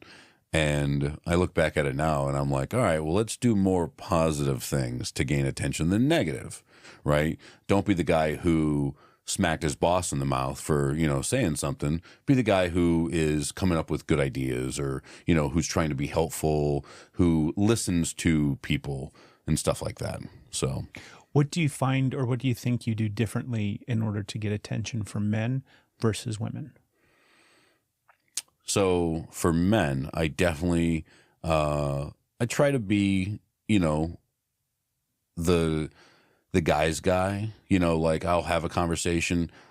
I like, we can talk about sports. You want to talk about jujitsu. You want to talk about like any of these things. I think it helps that I have a strength background. So like people, I think, tend to look at that and go like, oh, like with some of that stuff. But I think with women, like I intentionally, I drop my tone, my intensity. I am much softer spoken when I am talking or addressing women. I'm very like, are you okay? Do you need anything? Is there anything I can do to help? Thank you so much. I'm very polite, very, I don't know the word for that, but like I'm intentional when I'm talking to other women, for twofold. One, to show them that I'm not a threat, right? And two, to probably help de-escalate any kind of perceived threat that I might have been. Do you feel like you've always done that? Because there's wisdom in what you're speaking. Do you feel like that was the case growing up? No. In 20s and 30s and stuff, or more of like how you're moving through the world today? I definitely think I learned it in my probably early 20s, trying to go. So like high school, I sucked at talking to girls, right? If I could talk to a girl, if we were in a one-on-one scenario and they didn't have their friends around, I was good, right? I can talk to a human being. If there was a group of them, I was like, look at me fall, right? Like I was silly, just trying to like gain attention from that. When I went into the Marine Corps and I came out, and then I tried to take this, who I was in high school, what I've learned and what this Marine Corps have caused, and have merged this all together. And I tried to use that, and it went poorly, very, very poorly. It took me a couple years to find my groove and how to navigate the world through meeting new people and stuff like that. And then I think once I kind of figured it out, I was like, okay, here's how you do this, right? And then it got easier. Yeah. It was easier for me probably in my mid-20s to late 20s. And then now it's like, for me, it's part of like my professionalism. I work, half our company that I work for is women. I talk to women leaders all the time, and I need to make sure that I am a ally in that, right? And not some male in a role that they have to overcome or something that. So it's like multiple, I don't know. It's really interesting. I think so. Yeah. I think that the human dynamics of what we're doing subconsciously, I think oftentimes is what I'm always interested in. Like there's stuff that I'll present to the world. There's ways that I'm consciously trying to do things that I'm always kind of like working on and trying to tweak and make sure that I'm, all of that stuff. But I'm more curious and fascinated about what I'm doing unconsciously, the stuff that I'm not aware that I'm doing, the stuff like my default mode. I'm constantly trying to understand and pick apart what is my default mode in regards to all different aspects of my life. Default mode with friends, default mode with Stephanie, default mode with my kids, default mode with just moving through life in general. What is that kind of like thing that's happening underneath the surface? And what do I want to keep and what do I want to change? Yeah. So that was going to be my question. Do you think that you can intentionally modify your subconscious to do things? 100%. Yeah. I've done it. Yeah.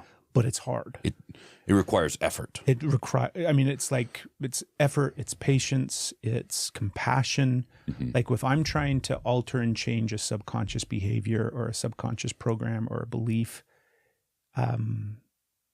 it's only within the last couple of years that I feel like I've actually been able to kind of access the space to do it and have awareness of it. Because it's the shadow. It's the shit that you're not aware of. And at least for me, some of my default stuff, some of those things are healthy and normal and fine.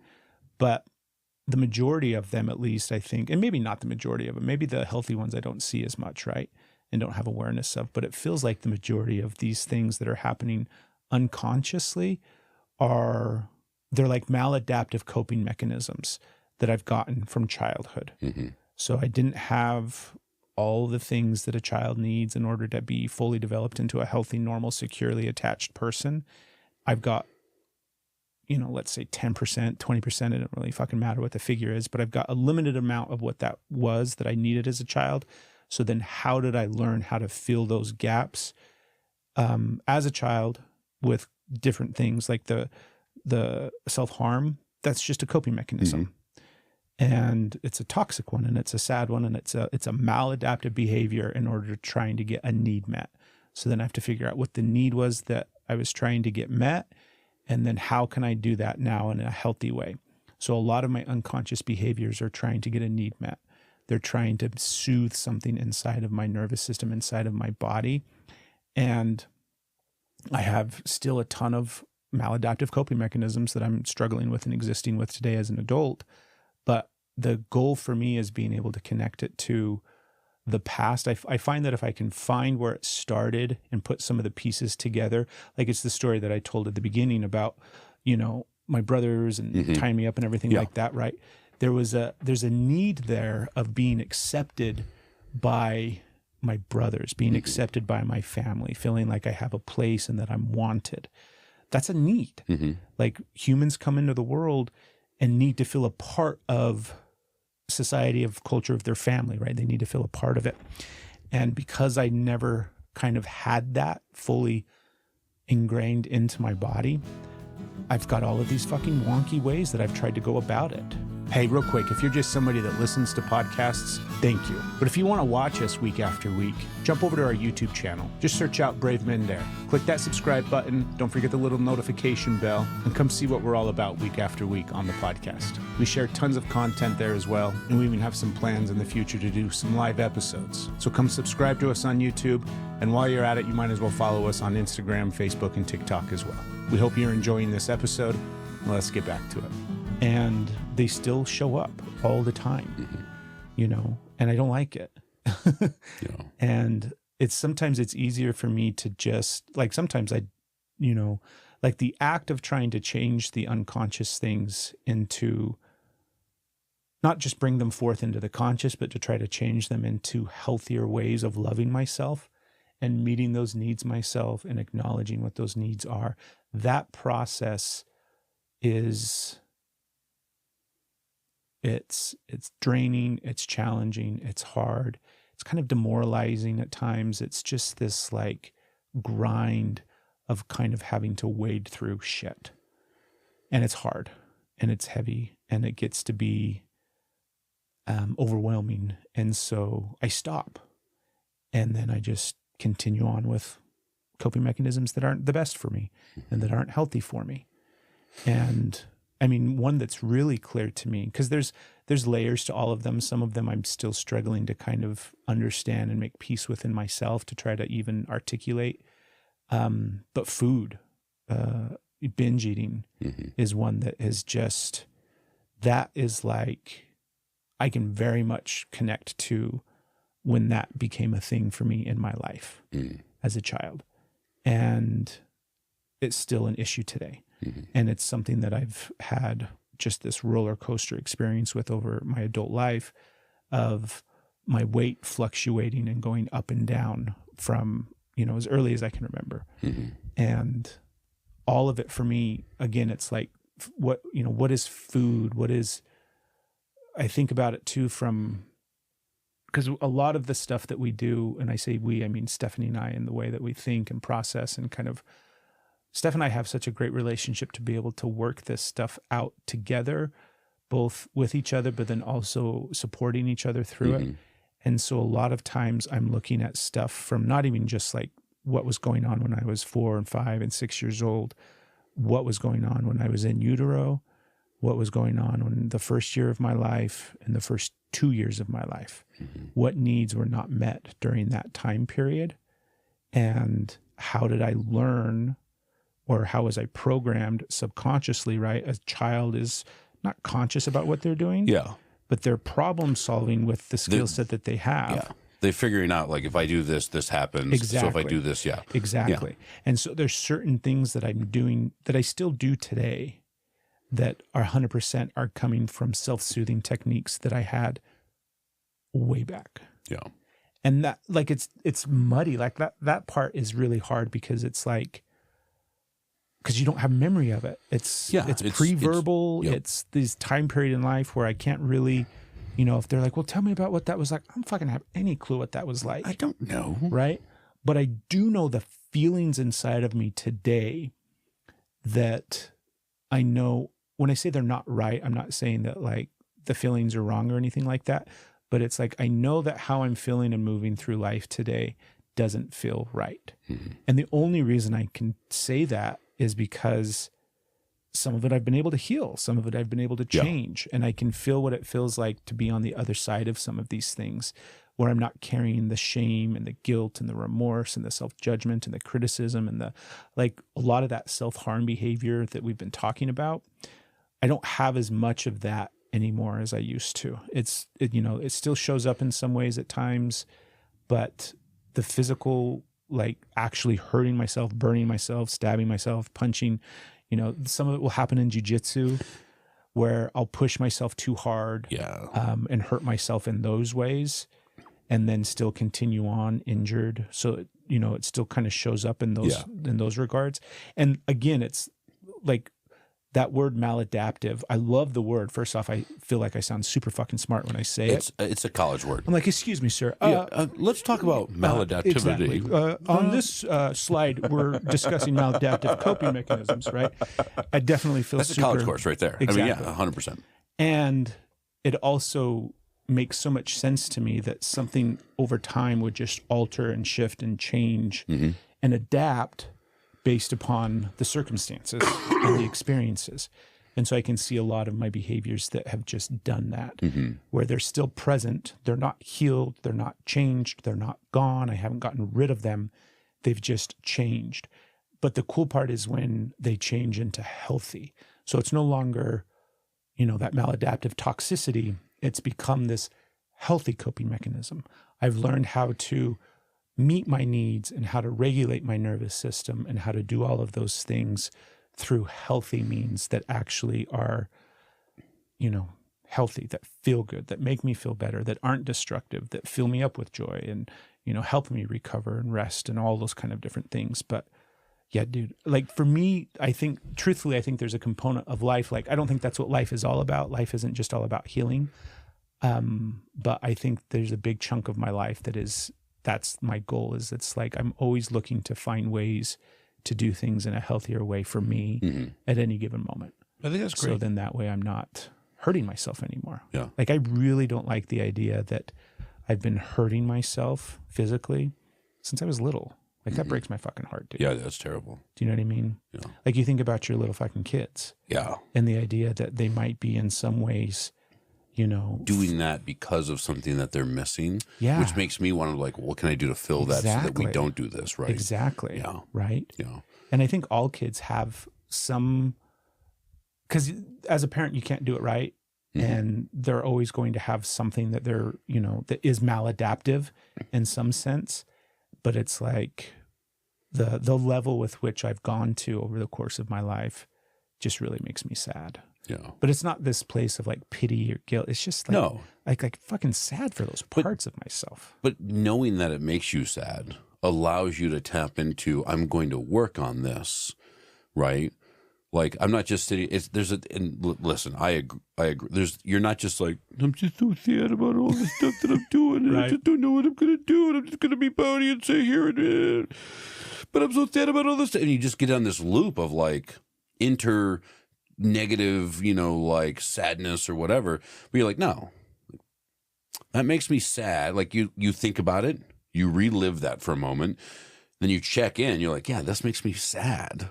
You're like, all right, well, you can't go back and change that. You can have a better understanding of it, where you take it from the emotional, you know, and we can get into the intellectual, like, okay, well, I can see where all these things, it's not going to change that it made you sad or that you were hurting then or you were looking for something. You can't change that. First of all, it was in the fucking past and you don't have a DeLorean. So it's not going to change. I don't know, dude. We can figure that out, right? I'd totally buy a DeLorean just to have one. Right. They're terrible cars, but I would totally buy one. So you can't do anything about that, but you can not let it make you sad now. You can have a better understanding of it and okay, cool, this is why that happened. Here's how it made me feel. I think when you can build some understanding to all that, it can help you with the processing and all that stuff, right? We use our powers of intentionally changing our subconscious differently. Oh, yeah? Yeah, 100%. I almost, now, probably for many reasons, I rarely go back and think about the things from my childhood, how I felt, stuff like that. There are big events that I tend to like remember. Part of that for me is I don't have a lot of memories of those from just head injuries and stuff like that. My memory loss. There's whole sections that so I don't think about it too much, right? Or they're super gray. The memories aren't rich. So I don't know what I was feeling then, right? I kind of remember like overall things, not very pointed things. I use my intentional change of my subconscious to change my current behaviors in current situations and how I want to interact with the world. So an example would be in Steph, right? And we had this conversation.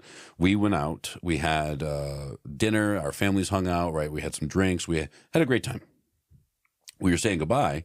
Steph gave Jamie a hug and she went over, and I don't even remember why I said it or how I said it.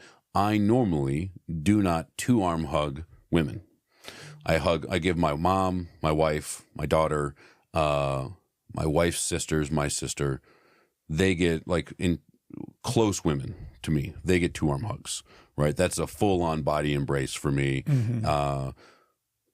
My friends, wives, co-workers, anyone who doesn't fall in that category, you get the awkward butt out, one arm hug, and I literally stick my other arm behind me like this one's not doing anything, right?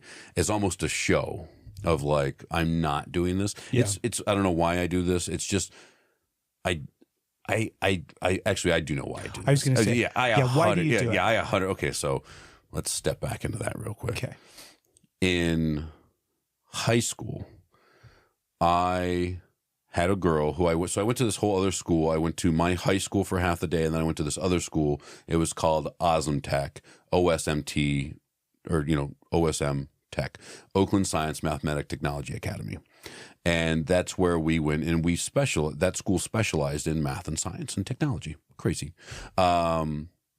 There was a girl, small cohorts. I mean, we started my freshman year, I think, was 16, and I think we graduated 7. Oh, okay. Right. And same group of kids the whole way? Same group of kids the whole way. Now, we have different classes. Like your freshman and your sophomore year, you're pretty much together the whole time.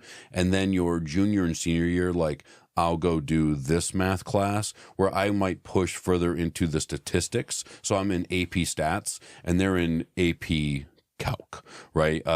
They might get more into AP Chemistry, and I was over in AP Physics. So different areas, but they're the same class, same group, same cohort. And the girl who was in this, it was our freshman year. It's my first year in this class and this and that. And I had heard a joke, and it was an inappropriate, I'm going to tell it to you, right? But it's an inappropriate joke, and it goes along the lines of, you walk up to somebody like, hey, real quick, I just want to know, like, we were talking about this. Do you fuck strangers? And she was like, no. I was like, let me introduce myself. Right? Super inappropriate. It's a stupid, shitty hit line, or like a pickup line, right? But it's kind of funny, right? And this is a group of people who I know. I say it to, again, fuzzy memory. I don't believe I said it to her, right? I think I had told it. I might have said it to some of the guys that were sitting at the table. She came over, and we were all laughing. She's like, what? I was like, that's a joke, And she's like, what? And I said it to her. That was it. Yeah. Right? Her name, I won't use last name, but her name was Stephanie. We did not get along. She was from they all had brand new Suburbans. They had money and stuff. Like, they probably belonged to a country club, right? Or something like that. And I'm over here, like, driving my $187, like, police impound auction vehicle, right? Different lives. But she was super, only child, and super snotty, right? Attractive woman, right? But super snotty, and we just didn't get along great in any case. She went home and told her dad that I had sexually assaulted her, and that I had tried to, and it was like a combination of, like, she said I told this shitty joke. She said that I had like, made a pass at her. I had made a comment about, like, she had a nice skirt on, and I wish it was shorter or something like that. And it was wrong. In everything that she said, I still believe, to be wrong. It was not how a man should talk to a woman. We're freshmen, right? Well, I don't know anything about this. Her dad is like, this is crap, I can't believe this all. And I believe she was getting in trouble for something. And so she, don't look at what I did wrong, and said, I'm acting out because I'm feeling this way about this thing that happened. And that night, like, I get a phone call from the teacher who's, like, running what my mom did, gets a phone call, like, Ben's not allowed back. And they're like, what are you talking? My mom is like, she's like, yeah, this dad says he's going to press charges for sexual assault against your 16-year-old son for what has happened, to his daughter. And I'm sitting there going, like, what the fuck are you guys even talking about? And my mom is like, what did you do? And I'm like, I swear to God, I don't know. Like, so a teacher who I was in high school with, his name's Mr. Olson, Mike Olson, wonderful human being, probably the second closest male figure in my upbringing that I have, right? It was my dad. Well, third. Let's go my dad, my grandfather, Mr. Olson. Wonderful human being. Haven't talked to him in years, but a wonderful human being. Like, I modeled a lot of how I act, I think, after some of the things. But he was like, what are you doing? And I was like, I don't know. Like, I don't know why I'm in trouble here. So they let me come back into, like, hey, we're going to, like, keep them separated, like this and that. They're like, we can't just, like, nobody recognize, we can't just, and it kind of started to unravel, because I am totally just like, everybody likes me. I'm on the robotics team. Like, I'm a person. I'm not an idiot, but I'm totally just what are you guys talking about? I'm so lost in this whole idea. And I think they all quickly kind of go like, oh, maybe all this didn't happen. And so he like brought me in. We sat down in like his little shitty like teacher office, and we talked about like what it is to be a man. And he shared like his coat of arms of what it is to be a man, and his like, this is how we do things. And it was family and God and relationships and our values and our morals and our honor. And this, and he literally printed out his coat of arms. And he's like, this is what I teach my children.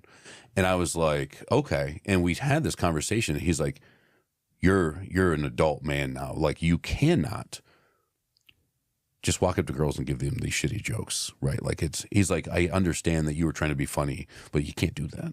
Like, you have to guard yourself, right? And besides, like, do you want to be associated with her in any way? I was like, no, I'm not interested. I think she's a bad person. And he's like, so don't be associated with her, right? Like, don't be around that. Don't put yourself in these compromising scenarios. And I was like, okay. And it did come out.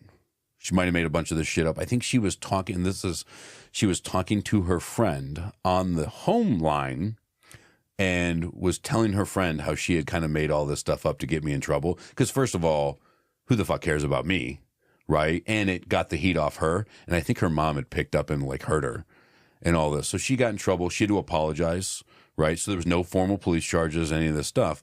But that whole incident, I mean, rocked my world on like, I went from like literally came home, watched Spider-Man and like had a good day, you know, to like, somebody's pressing charges against you. Yeah. And as soon as that happened, I instantly changed how I interact with women from that day forth, because I never want to be in that situation again. So, like this weekend, I had some coworkers who I don't want to say never met me, but like we had never met in person.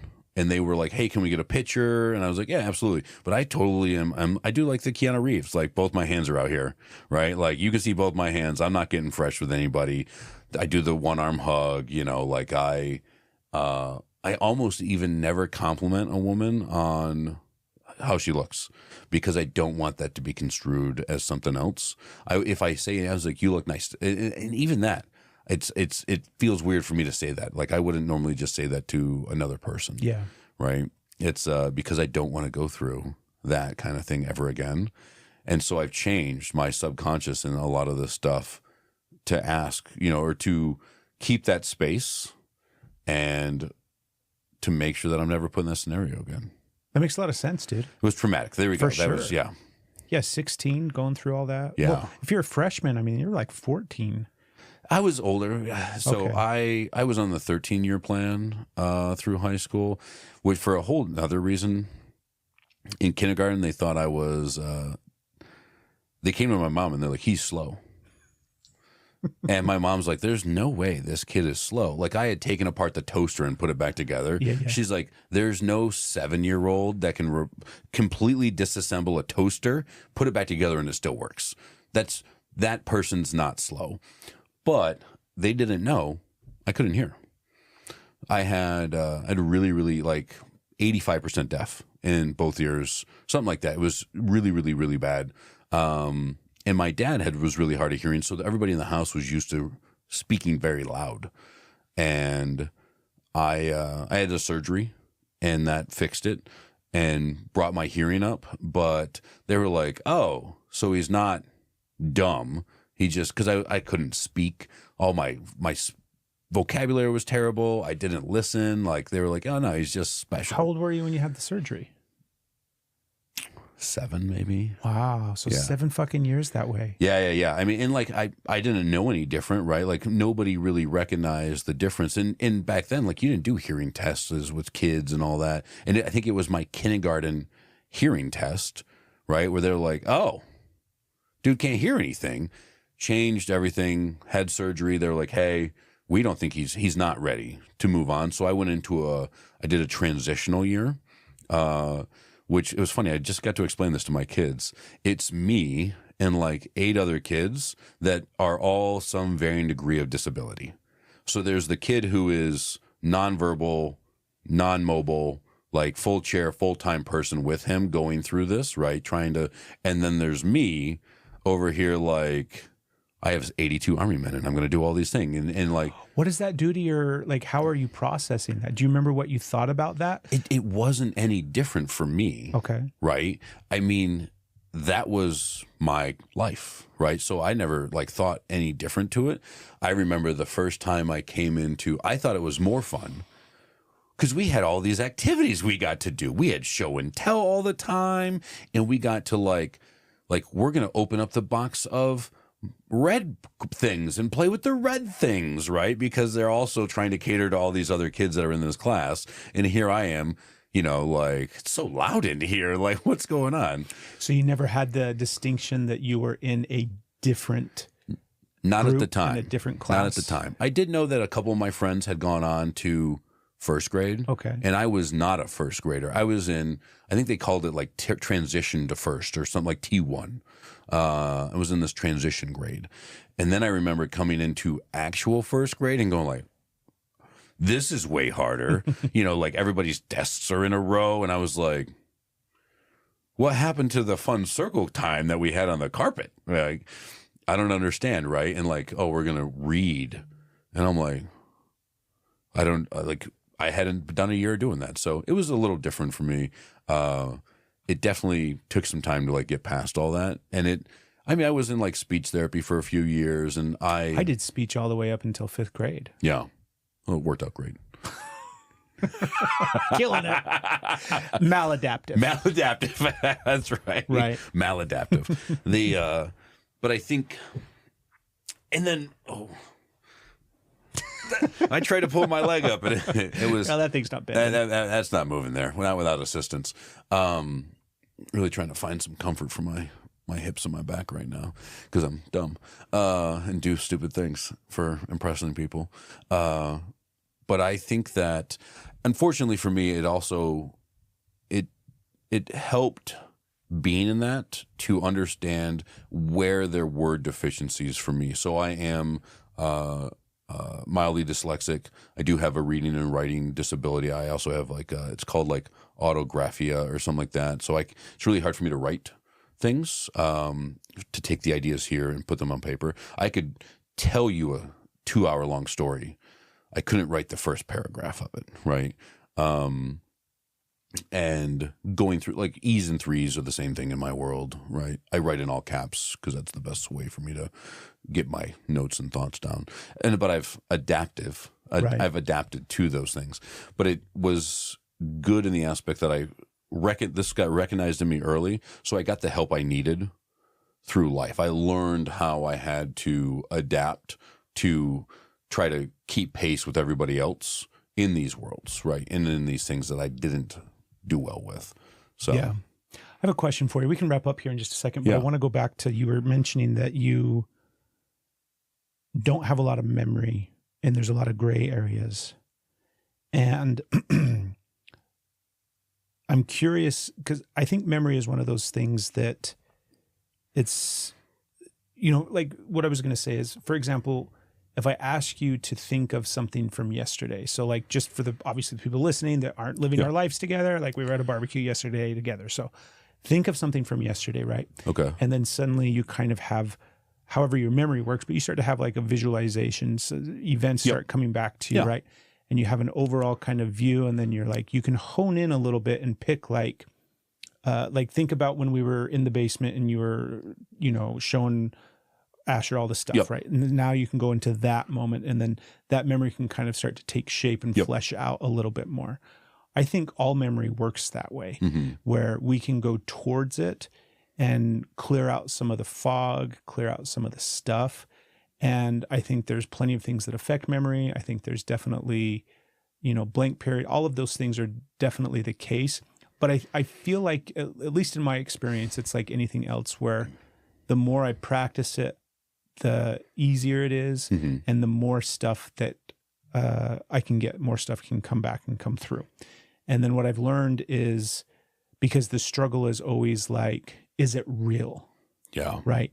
Is this a real memory, or am I making shit up, or am I putting together pieces from other people's stories or the picture that was hung in the hallway that I used to walk by my entire life, all of that stuff gets in the way of me validating the real memory.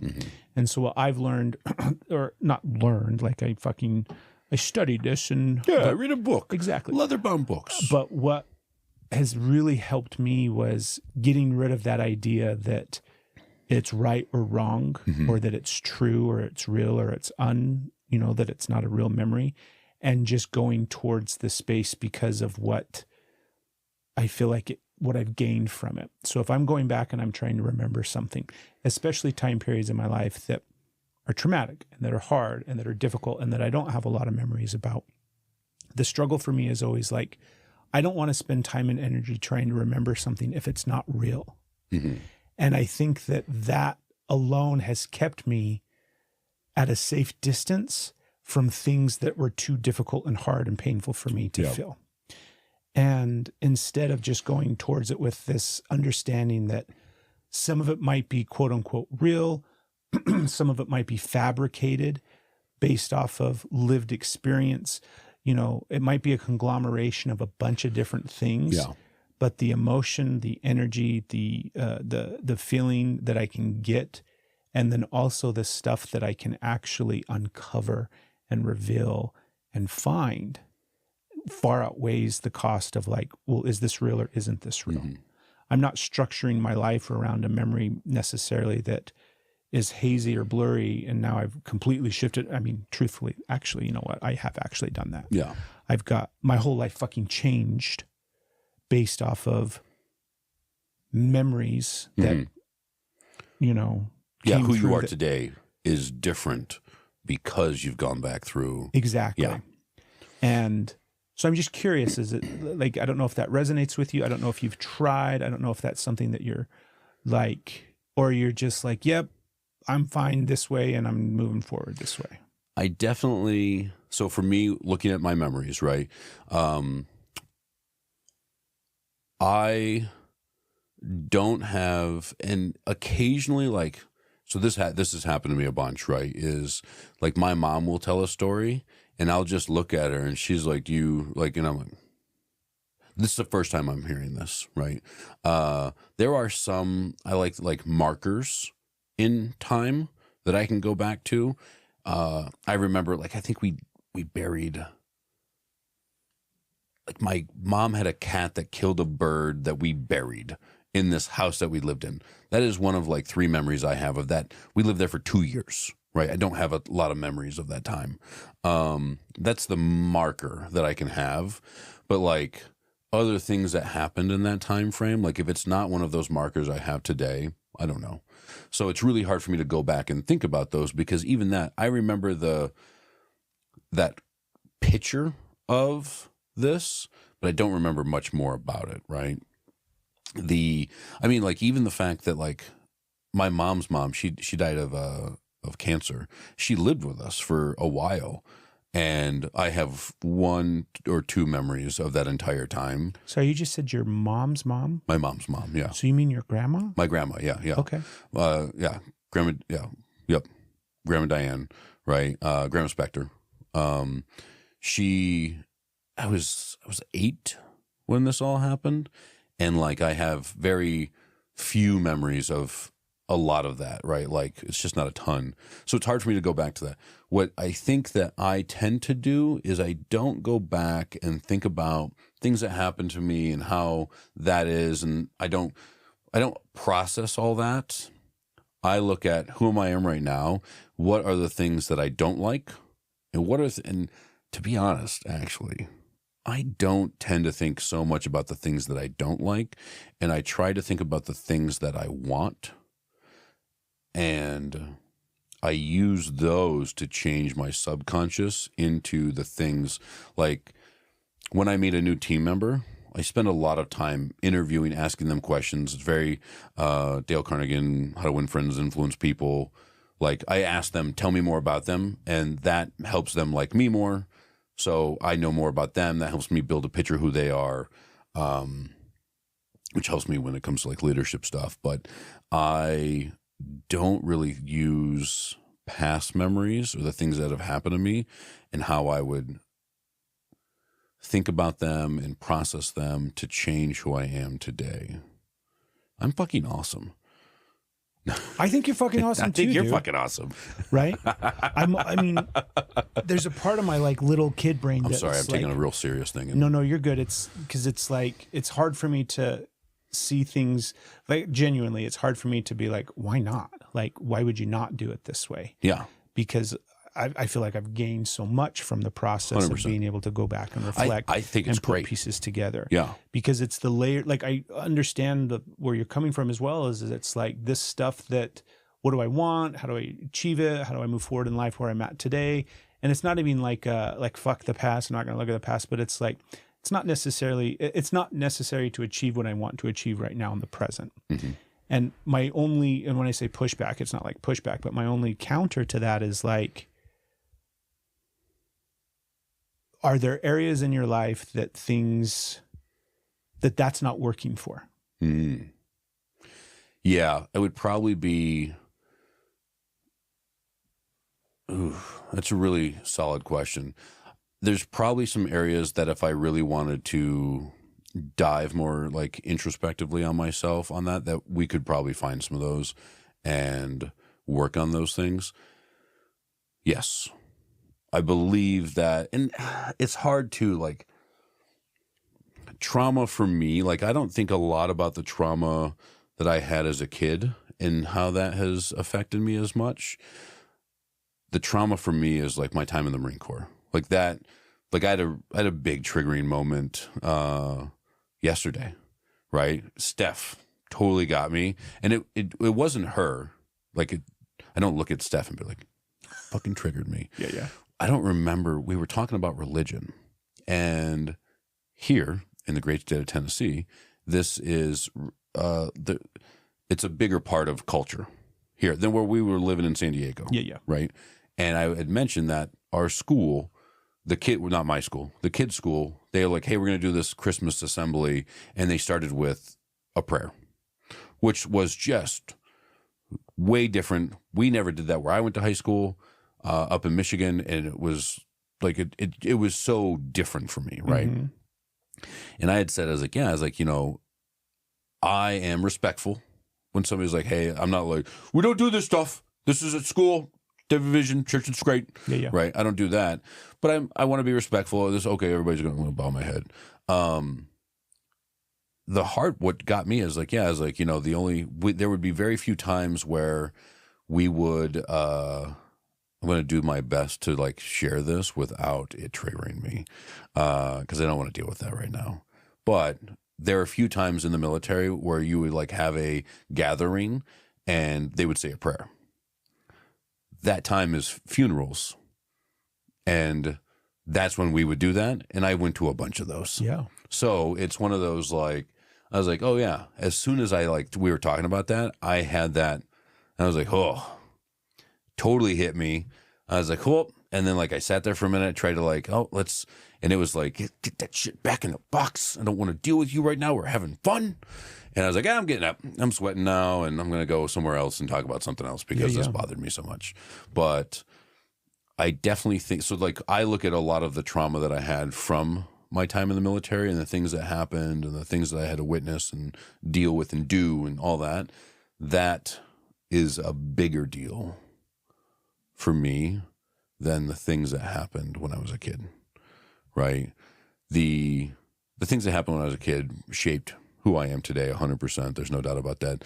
But the bigger trauma that I deal with is from that. Like that's what catches me. That's what gives me the sweats. Yeah. Is that stuff. Not my dad beating the shit out of my brother for being an idiot. Yeah. Right. I totally get that. Yeah. I think that I mean, a lot of what I moved through in the last 10 years has been that, where it's not even looking at my childhood as trauma, just looking at it as, well, yeah, it's fucking childhood. Yeah. It's just lived experience, right? Yeah. It was just me. And a lot of it was like, oh yeah, it was great. I had a great childhood. And I did. Like I have a very clear perception where I can look at my childhood and be like, I fucking loved it. Yeah. Fucking had a great time. Yep.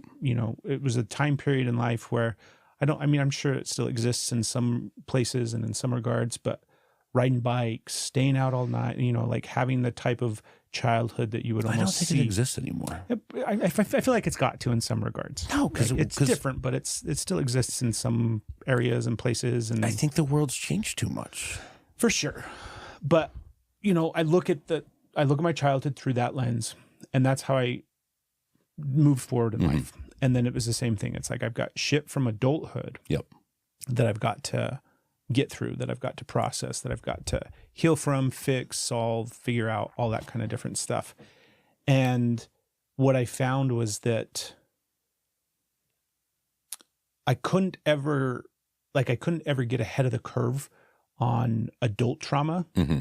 And not only that, I was continually like I couldn't ever get ahead of the curve on just life in general. Like I couldn't ever really get my shit squared away. I couldn't ever really get stuff headed in the direction of like being a fucking adult. And the story and the narrative was always around what was going on in my current life and, you know, the things that I've gone through and experienced as an adult. And it wasn't until I went back and understood, because it's like you said, it shaped and molded who I am today. And it's like, you know, I can't do anything about that. But it also shaped and molded, like we were talking earlier, the subconscious things and the default mode. Yep. And so the way that I operate and move through life today is directly at least for me, I feel like is directly correlated to childhood. Yes. And correlated to both positive and negative experiences from childhood. Mm-hmm. And it hasn't been until I've been able to put those pieces together that things actually changed. And then the trauma that I've had as an adult and the stuff that I've had to go through as an adult, it's not to say like it was easier or less difficult or less challenging, but I felt more capable at navigating it. And gotcha. I look at it from the lens of like emotional maturity, where at some point along the way, little Craig got emotionally stunted. Didn't have the capacity for emotion. Some of the stuff that we're talking about at the beginning of the episode, it's clear, right? Yeah. The self-harm, all those kind of different things, those maladaptive coping mechanisms come from not having the full breadth of what emotional maturity is and how to process and feel emotion and go through life, because life is such an emotional experience.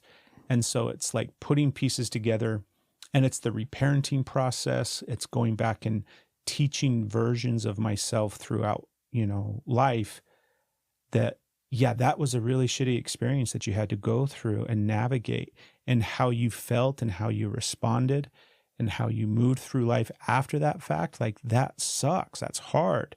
And I like validating those different parts of me, seeing those different parts of me, and then learning how to almost like I said, reparent that part of myself. And then fast forward, I can see it play out in how I'm interacting with people. I can see it play out in our relationship, in our friendship. My ability to be able to show up differently here in this space with you is directly correlated to what I've been able to do in regards to going back and processing things from the past. Because I have trauma around friendship. I have trauma around men. I have trauma around, you know, being vulnerable and connected to people and things like that. And so I don't know, dude. I mean, I always fall into it's a little kid part of me that it's like, why wouldn't you do it the way that I do it? The way that I do it works. You should do it the way that I do it, right? Yeah. So there's a part of me that thinks that way, and I have to remind myself, like, everybody gets their own lived experience. What works for you doesn't work for everybody. Kind of walk myself through that process. But I don't know, dude. I think we're gonna find some stuff in your past. I think some of those memories might start coming through. No, I don't want to talk about it. We're not going to bring them up at all. Yeah, you won't know if I don't say. No, it totally will. And for that, like I am excited to die. And it's so. I remember like when we first started talking, just as individuals, well before this, and you were sharing some of that stuff, and I was like, well, that's fucking cool. I was like, I never thought about that. Right. Going back and looking at all that stuff. There's, you know, yes, the things that happened as a child have shaped who I am today. And I think I've really just generically kind of like, this was what life was for this time. And because of that, we have a few core beliefs and tenets in this, right? I have a roof over my head. I have food in my belly. I have a shirt on my back. It's going to be okay, right? This, like, it'll all work out, right? That's the joke that my mom, who you got a chance to meet now, right? Or not just meet, but spend some time with, I think, very similar of the idea of like, yeah, like we'll get through this. It'll be fine. Like that's what we joke about is going to be on our tombstone. It'll be fine, right? This will work out. I'll get through this. I'll get through this. It won't be a big deal, right? Yeah, it really, that whole like the idea of like this too shall pass, for like if things are bad, things are great. Like it's gonna, life will continue, right? That I was just thinking about this. Like the one thing that sucks to truly understand the full picture of life is you have to live the whole thing. Yeah. Right?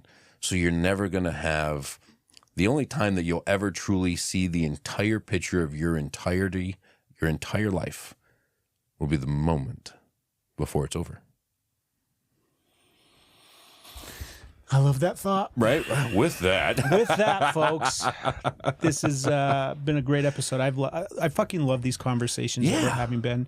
One of the things that we've talked about kind of off camera and behind the scenes is being able to kind of document what it looks like to cultivate a friendship and a connection with another man, because it's something that I think men in general struggle with. I know it's something that we've talked about that we both struggle with. Yeah. And so we're kind of hoping to shed some light into that process of what it looks like to kind of vulnerably connect and talk through some of these different things. And like, this is only the second episode, and I'm genuinely grateful for this experience because it's something that I've never had. You know, I've got tons of experiences with men and friends and all these kind of different dynamics over the course of my life, but uninterrupted, dedicated time to sit and have conversations about all this stuff that we've been talking about already, and then all the stuff that we, you know, are planning on talking about and the places that we're planning on going and things like that. I'm just genuinely excited about it.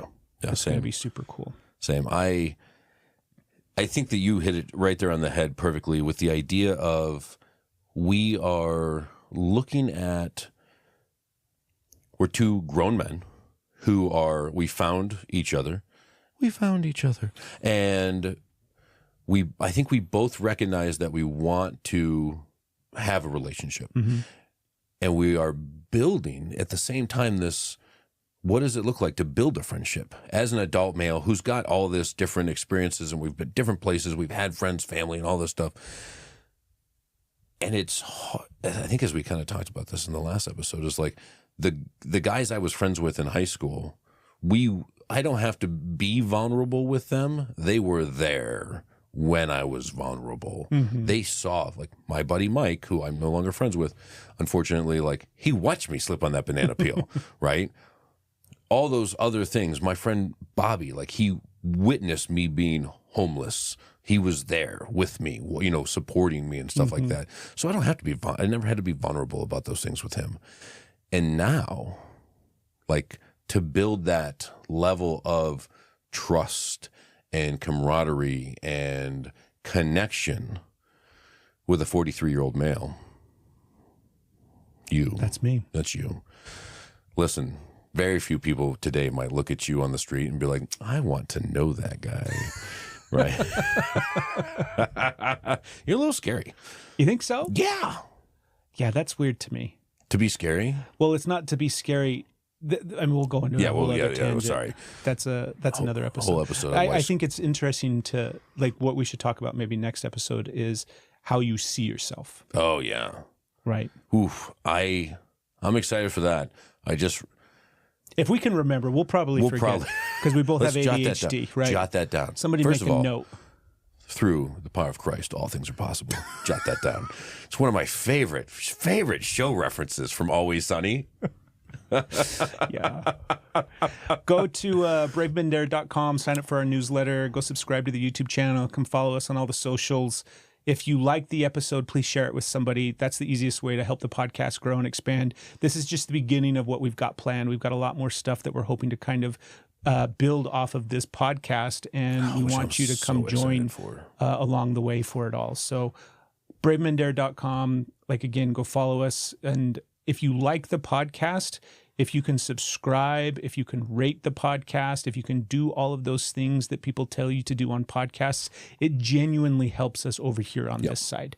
We have a big goal and a big mission that we want to try to reach as many people as possible with this show, and you can help us with that. Just go to wherever you're listening right now, and if it's not iTunes anymore, it's Apple Podcasts. Yep. Click the subscribe, give us 5 stars, leave us a review, and then send an episode or send this episode to a buddy or to a friend or to your partner, and let us know your thoughts. We also want to know your thoughts. That's why it's great to go to bravemen.com, whatever the fucking website is. BraveMenDare.com. And send us a message. That's going to be the commercial. BraveMenDare.com. Oh, I think we should try. Oh, yeah, man. That's the. Boom. Okay. Fuck yeah. Yeah.